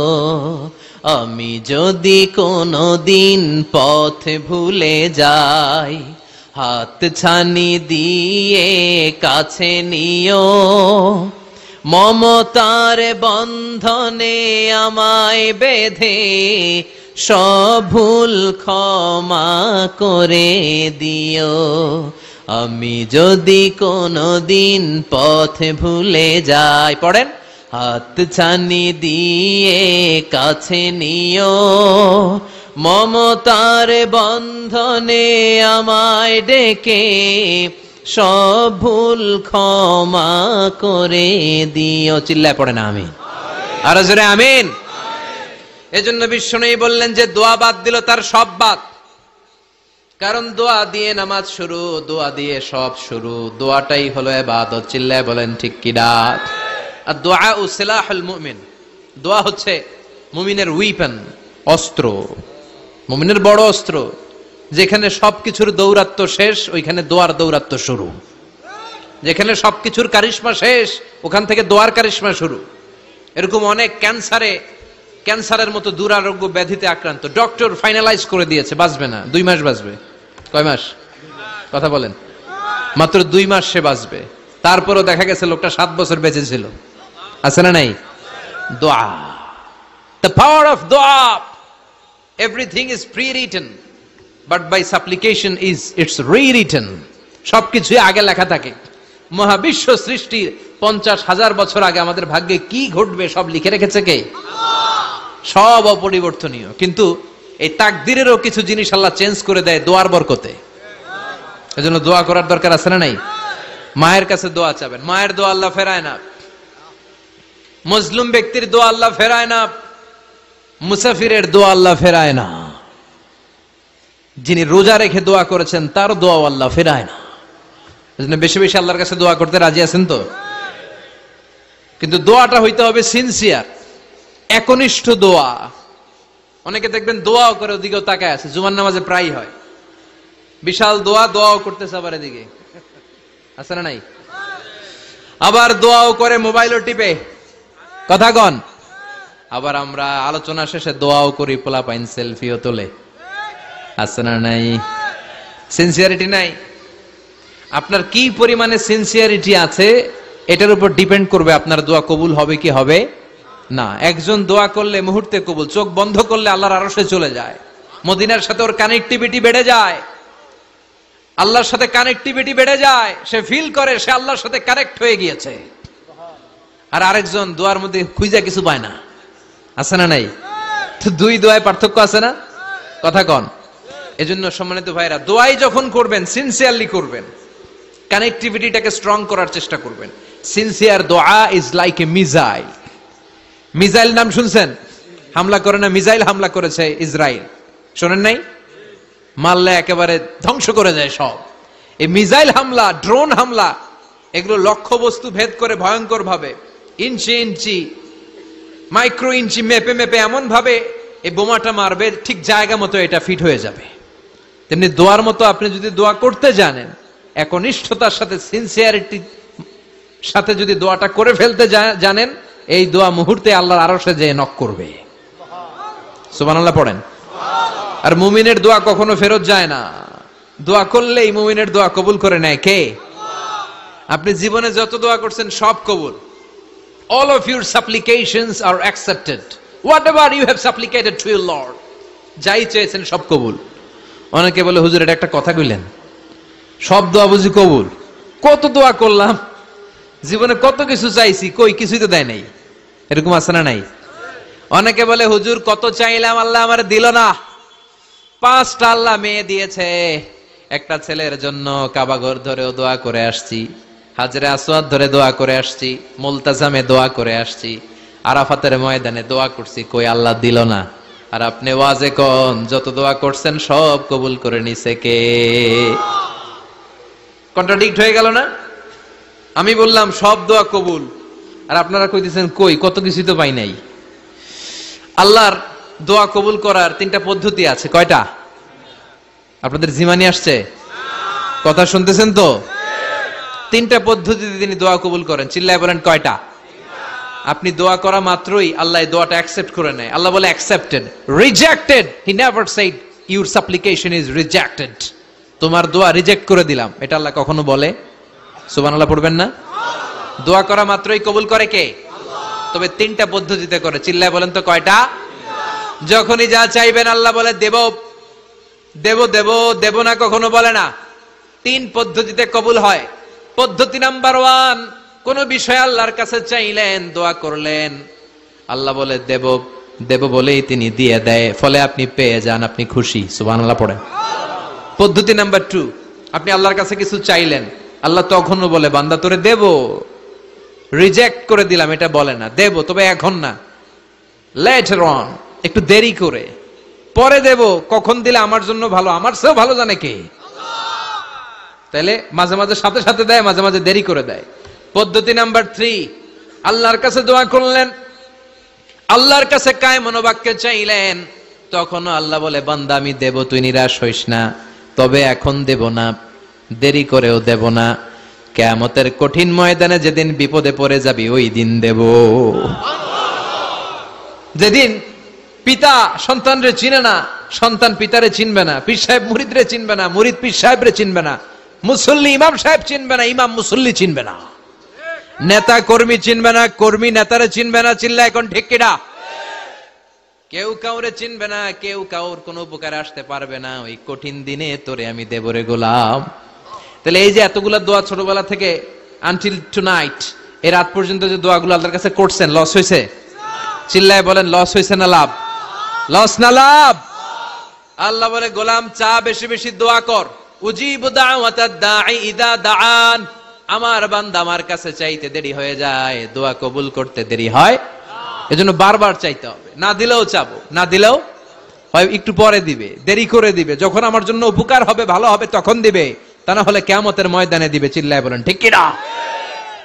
বেশি বেশি দোয়া করবেন, সবার জন্য করবেন, নিজের জন্য করবেন, ফ্যামিলি মেম্বারসদের জন্য করবেন, শুভাকাঙ্ক্ষীদের জন্য করবেন, শত্রুদের জন্য বেশি করবেন, হেটার্স যারা আছে ওদের জন্য বেশি দোয়া। আল্লাহ যেন এগুলোর হেদায়েত দেয়। ইসলাম বিরোধী যারা এদের জন্য দোয়া, হিন্দু বন্ধু থাকলে এদের জন্য দোয়া, হেদায়েতের দোয়া, ঠিক কিনা? সবাই সবার জন্য দোয়া করেন। অনেকে কয় হুজুর আমি আরেকজনের জন্য করবো কেন, হ্যাটটা হ্যাঁ করব, আমার দোয়া আমি করুম, আছে না নাই? না, আপনি তার জন্য করবেন। আপনি যদি আপনার ভাইয়ের জন্য দোয়া করেন, ফেরেশতারা বলে ওয়ালাকা বিমিসলিন, মানে আল্লাহ সে তার ভাইয়ের জন্য যে দোয়া করলো এই দোয়াটা আগে তার জন্য তুমি কবুল করে নাও। আপনি যদি দোয়া করেন আল্লাহ আমার ভাই অসুস্থ, তুমি তারে সুস্থ করে দাও, ফেরেশতারা বলে আল্লাহ যেই লোকটা দোয়া করলো তার মধ্যে যদি কোনো রোগ থাকে আগে তারে সুস্থ করে দাও, পরে বাইরে। ফেরেশতাদের দোয়া কবুল করে নেয় কে? আল্লাহ। আপনার দোয়া কবুল হইতেও পারে নাও হইতে পারে, কিন্তু ফেরেশতারা আল্লাহর কাছে দোয়া করলে এটা কবুল হবে না? আপনি যদি দোয়া করেন আল্লাহ আমার ভাইয়ের আর্থিক অবস্থা খুব খারাপ, তারে ধনী বানিয়ে দাও, ফেরেশতারা বলে ওয়ালাকা বিমিসলিন, ও আল্লাহ এই দোয়াকারী তার ভাইয়ের জন্য যেই দোয়াটা করেছে আগে তার জন্য দোয়াটা কবুল করে নাও। সুবহানাল্লাহ পড়েন। এজন্য বেশি বেশি দোয়া করতে রাজি আছেন? বারবার চাইবেন, সকালে বিকালে দুপুরে রাতে শীতকালে গ্রীষ্মকালে সব সময় আমরা দোয়া করব কার কাছে? আল্লাহর কাছে। বারবার চাইলে আল্লাহ খুশি হয়ে যায়, বারবার না চাইলে আল্লাহ রেগে যায়। দুনিয়ার সিস্টেমের একেবারে বিপরীত। আমি যদি এই ভাইয়ের কাছে কোন একটা বিষয় নিয়ে আজকে যাই, ভাই আমারে 1000 টাকা দেন, বিপদে পড়ছি, দিল 1000 টাকা, নেন বিপদ সারেন, উদ্ধার হন। এক সপ্তাহ পরে আবার ভাইজান বড় বিপদে আছি, 1000 টাকা, তারপরে উনি লজ্জায় পড়ে দিবে, আসছে যখন দেই। পরের সপ্তাহে আবার মিয়া সাহেব 1000 টাকা, ওই দিন বলবে ভাই 1000 নাই 500 নিয়ে যান, কথা কন। এর পরের মাসে যদি বলি ভাই বিপদে পড়ছি, দিবে নাকি? লাঠির বাড়ি আছে না নাই? প্রতি সপ্তাহে সপ্তাহে তোমার বিপদ, কথা কন। তার মানে এই দুনিয়ার সিস্টেম হচ্ছে একটা বিষয় নিয়ে বারবার কারো কাছে যাওয়া যায় না, চাওয়া যায় না, শরম লাগে, কথা কন। কিন্তু আল্লাহর সিস্টেমটা একেবারে উল্টো। আল্লাহর কাছে বারবার না চাইলে তিনি রেগে যায়।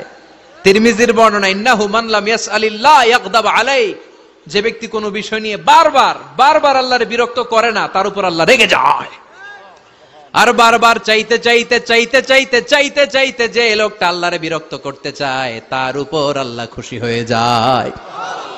এজন্য চাবেন আল্লাহর কাছে আজকে থেকে, চাবেন। দোয়া করলে যে কবুল হয় বিশ্বাস হয় মুসলমান। নেক আমলের ওসিলা দিয়ে দোয়া কবুল হয়। আপনার জীবনে যদি কোনো নেক আমল থেকে থাকে, যে নেক আমলগুলো আপনি আল্লাহর সন্তুষ্টির জন্য করেছেন, আমি আজকের মাহফিল আল্লাহর নামে একটা কসম কেটে বলে যাই, ওয়াল্লাহি আল্লাহর কসম করে আমি আপনাদের বলছি, আপনার জীবনের এমন কোন নেক আমল যদি থাকে যে আমলটা শুধুমাত্র কেবলমাত্র আপনি আল্লাহকে খুশি করার জন্য করেছিলেন, ওই নেক আমলের ওসিলা দিয়ে দোয়া করতে দেরি হবে, দোয়া কবুল হতে দেরি হবে। বিশ্বাস হয়? সন্দেহ লাগছে মনে হয়। বিশ্বাস হয় সবার? নেক আমলের ওসিলা, ওই নেক আমলটা শুধুই হয়েছে কার জন্য? চোখের পানি ছাড়ছিলেন এক রাতে আল্লাহর ভয়ে, কাউরে দেখানোর জন্য না, ওই নেক আমল। রাত্রিবেলা হেঁটে যাচ্ছিলেন মসজিদের পাশ দিয়ে, দেখলেন দান বাক্স লেখা, কেউ নাই, কচকচে 500 টাকার নোট বের করে ঢুকাই দিছিলেন। এটা হচ্ছে শুধু আল্লাহরে দেখানোর জন্য নেক আমল, ঠিক কিনা?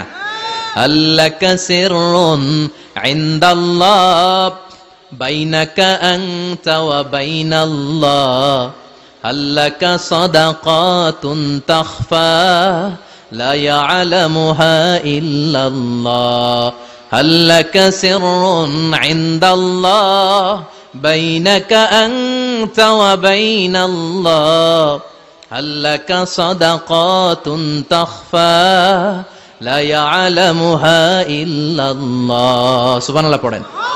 আল্লাকা সিররুন ইনদাল্লাহ, তোমার আর তোমার রবের মাঝে গোপন কিছু আছে কি যেটা আল্লাহ ছাড়া কেউ জানে না?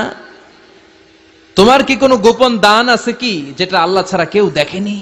সুবহানাল্লাহ পড়েন।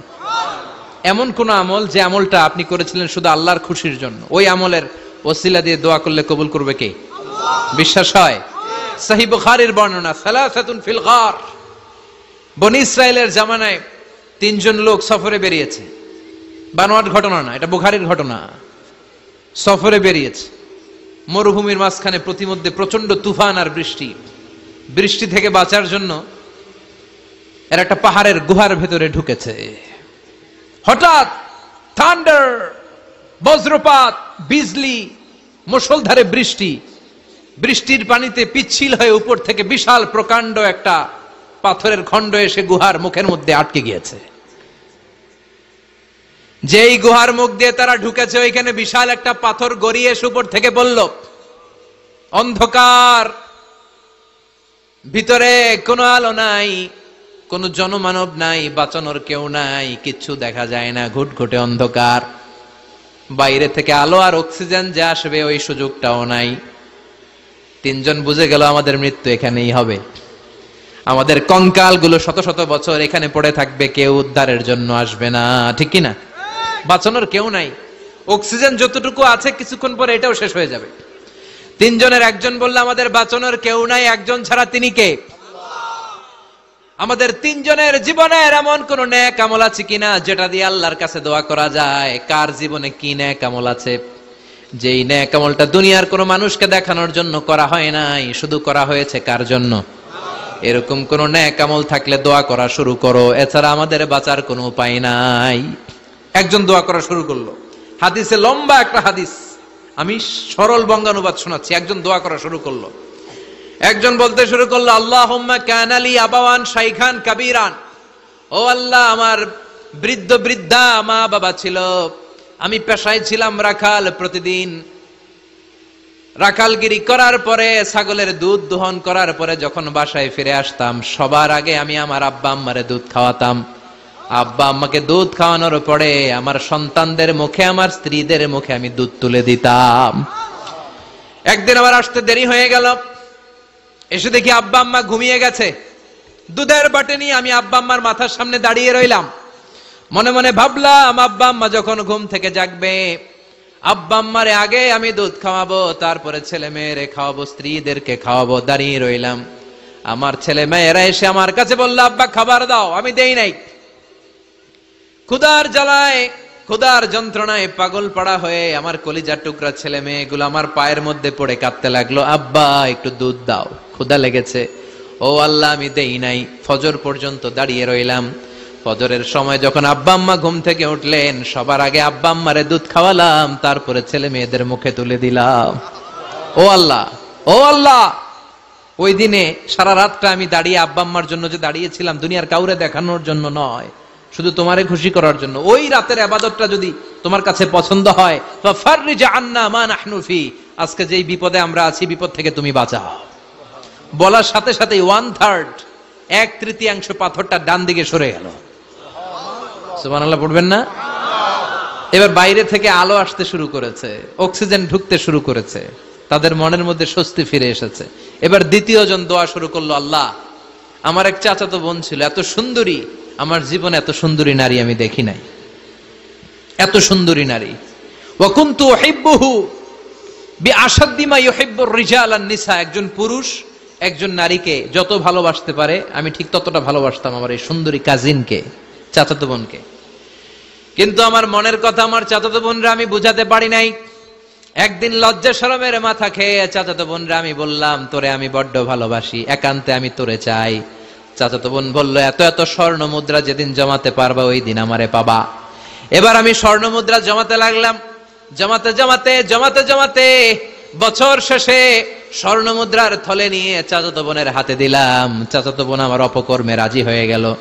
গোপন একটা রুমের ভেতরে আমরা ঢুকলাম, দুইজনেই জামা কাপড় খুলে নেকেড হলাম, জিনা করব, পাপ কাজ করব। একেবারে ফাইনাল ডেস্টিনেশন আমরা চলে গেলাম। পাপ কাজ যখন আমরা শুরু করব, ইন দা মিন টাইম আমার চাচাতো বোন আমার ডেকে বলে, ও আমার চাচাতো ভাই, ইত্তাকিল্লাহ, ইত্তাকিল্লাহ, আল্লাহরে ভয় কর, আমার সতীত্ব নষ্ট করে দিস না। আল্লাহ ওই মুহূর্ত থেকে ফিরে আসা কোনো পুরুষের পক্ষে সম্ভব ছিল না। ইত্তাকিল্লাহ, এই বাক্যটা শুনে, তোমার আওয়াজ শুনে আমার কলিজার মধ্যে কাঁপুনি ছুটে গিয়েছে। তোমার নাম শুনে আমি আর ধৈর্য ধারণ করতে পারি নাই, চিৎকার মেরে জামা পেড়ে ওই ঘর থেকে বের হয়ে গেলাম। ও আল্লাহ, শুধুমাত্র কেবলমাত্র একমাত্র তোমার ভয়ে ওই দিন আমি আমার চাচাতো বোনের সাথে পাপ কাজে লিপ্ত হই নাই। আল্লাহ রে, ওই দিনের আমলটা যদি তোমার দরবারে কবুল হয়ে থাকে, আজকের বিপদের দিনে তুমি আমাদের বাঁচাও। বলা মাত্রই এই দোয়া আল্লাহর কাছে এত কবুল হয়েছে, কারণ আল্লাহর ভয় এটা পৃথিবীর সবচেয়ে বড় ইবাদত। চিল্লায় বলেন ঠিক কিনা? যাদের হৃদয়ে আছে আল্লাহর ভয়, তারা কভু পথ ভুলে যায় না। আল্লাহর প্রেম ছাড়া এই দুনিয়ায় কারো কাছে কোনো কিছু চায় না। ঠিক কিনা? আল্লাহর ভয় আল্লাহর কাছে সবচেয়ে বড় প্রিয় ইবাদত। আল্লাহর কাছে দোয়াটা এত পছন্দনীয় হয়েছে, মুহূর্তের মধ্যে 2/3 পাথরটা গুহার মুখ থেকে ডান দিকে সরে যায়। 2/3 পাথর এখন সরে গিয়েছে। এবার তারা বেরোতে চেষ্টা করলো, দেখা যায় হাত বেরোয়, কারো পা বেরোয়, মাথা বেরোয়, কিন্তু পুরো বডিটা নিয়ে বেরোয়া যায় না। বাকি আছে কয়জন? কথা কন। এবার 3 নাম্বার লোক দোয়া করতে শুরু করেছে, আল্লাহ ইন্নী ইস্তাজারতু উজারা ফাদাফাতু সামানাহুম। আল্লাহ আমি অনেকগুলো শ্রমিক ভাড়া করেছিলাম, তাদেরকে দিয়ে কাজ করিয়ে তাদের ঘাম শুকিয়ে যাওয়ার আগে প্রত্যেকটা শ্রমিকের পারিশ্রমিক আমি দিয়ে দিয়েছি। সবগুলো শ্রমিক আমার কাছ থেকে পারিশ্রমিক বুঝে নিয়েছে, একজন ছাড়া। একজন না নিয়ে চলে গেছে। তার টাকা তারে আমি বুঝাই দিতে পারি নাই। তার রেখে যাওয়া টাকা দিয়ে আমি কয়েকটা ছাগল কিনলাম। ওই ছাগল পালতে পালতে বাচ্চা দিল, আরো বাচ্চা দিল, দিতে দিতে বিশাল ছাগলের ডেইরি ফার্ম বানালাম। 1 যুগ পরে ওই শ্রমিক এসে বলে, হে আমার মালিক, 12 বছর আগে তোমার কাছে কাজ করেছিলাম, টাকা কিন্তু নেই নাই, টাকা দাও। আমি বললাম, ওই যে বিশাল ছাগলের বড় একটা ডেইরি ফার্ম দেখা যায়, পুরো ডেইরি ফার্ম তোমার, ডেইরি ফার্মটা তুমি নিয়ে যাও। শ্রমিক আমারে বলতে লাগলো, তাস্তাজিউ মিন্নি, আমার সাথে ঠাট্টা করো নাকি? একদিনের পারিশ্রমিক দিয়ে ডেইরি ফার্ম হয় নাকি? যতটুকু টাকা তোমার কাছে আমি 12 বছর আগে পেতাম ততটুকু দিলেই চলবে। তারে আমি বুঝিয়ে বললাম, তোর টাকা দিয়ে ছাগল কিনেছি, ছাগলের ব্যবসা করে ডেইরি ফার্ম বানিয়েছি, একটার পর একটা ছাগল বাচ্চা দিতে দিতে আজকে হাজার হাজার ছাগলের এই ডেইরি ফার্ম, পুরো ডেইরি ফার্মটা আমি তোরে দিয়ে দিলাম। বলা মাত্র ওই শ্রমিকটা ডেইরি ফার্ম নিয়ে চলে গেল। মাবুদের এই কঠিন বিপদের দিন সে শুধু দাবি করেছিল তার পারিশ্রমিক, তার পারিশ্রমিকের টাকা তার হাতে দিলে সে খুশিতে বাকবাকুম, কিন্তু তার বদলে পুরো ডেইরি ফার্মটা আমি তার হাতে তুলে দিয়েছি একমাত্র তোমার সন্তুষ্টির জন্য। ওই দিনের আমলটা যদি তোমার দরবারে একটুও ভালো লেগে থাকে রে মাওলা, আজকের কঠিন বিপদ থেকে বাঁচাও। বলতে দেরি মুহূর্তের মধ্যে বিশাল পাথর খণ্ডটা গুহার মুখ থেকে ডান দিকে সরে যায়। আল্লাহর শুকরিয়া করে 3 জন বের হয়ে যায়। সহিহ বুখারীর বর্ণনা। আপনার জীবনে এমন কোন নেক আমল যদি থাকে যেটা শুধু আল্লাহরে দেখানোর জন্য করছিলেন, আমরা আমল করব অবশ্যই দেখানোর জন্য, তবে মানুষকে নয়। কারা দেখানোর জন্য? আমাদের সব দেখানো হবে একজনকে। চিল্লায় বলেন, তিনি কে? আপনার এমন কোন নেক আমল যদি থাকে যেটা আপনি আল্লাহরে খুশি করতে করছিলেন, ওইটার ওসিলা করে দোয়া করে দেখেন, ওই দোয়া কবুল করে নিবে কে? রাজি আছেন তো? সব সময় অন্যায় হয়ে গেলে, পাপ হয়ে গেলে তওবা করব কার কাছে? বিপদে আপদে সব অবস্থায় আস্তাগফিরুল্লাহ পড়তে রাজি আছেন তো? আর জিকির চলবে একজনের। চিল্লায় বলেন, তিনি কে? আর সব সময় দোয়া করব কার কাছে? রাজি আছেন তো সবাই? আল্লাহ আমাদের সবাইকে কথাগুলো বুঝার ও আমল করার তৌফিক দান করুক। আমরা পড়ি আমিন। আর জোরে পড়ি আমিন। যারা লম্বা সময় ধরে কথাগুলো শুনলেন, কোরআন সুন্নাহর আলোকে আমরা কথাগুলো বলার চেষ্টা করেছি, তারপরেও আমার মনের অজান্তে কোনো মিস ইনফরমেশন যদি আমার মুখ ফসকে বেরিয়ে যায়, সেগুলো যেন আল্লাহ পাক আমাদের স্মৃতিপট থেকে মুছে দেয়। আমরা পড়ি আমিন। সত্য, সুন্দর, কল্যাণকর, হকের পক্ষে যা বললাম তার সবগুলো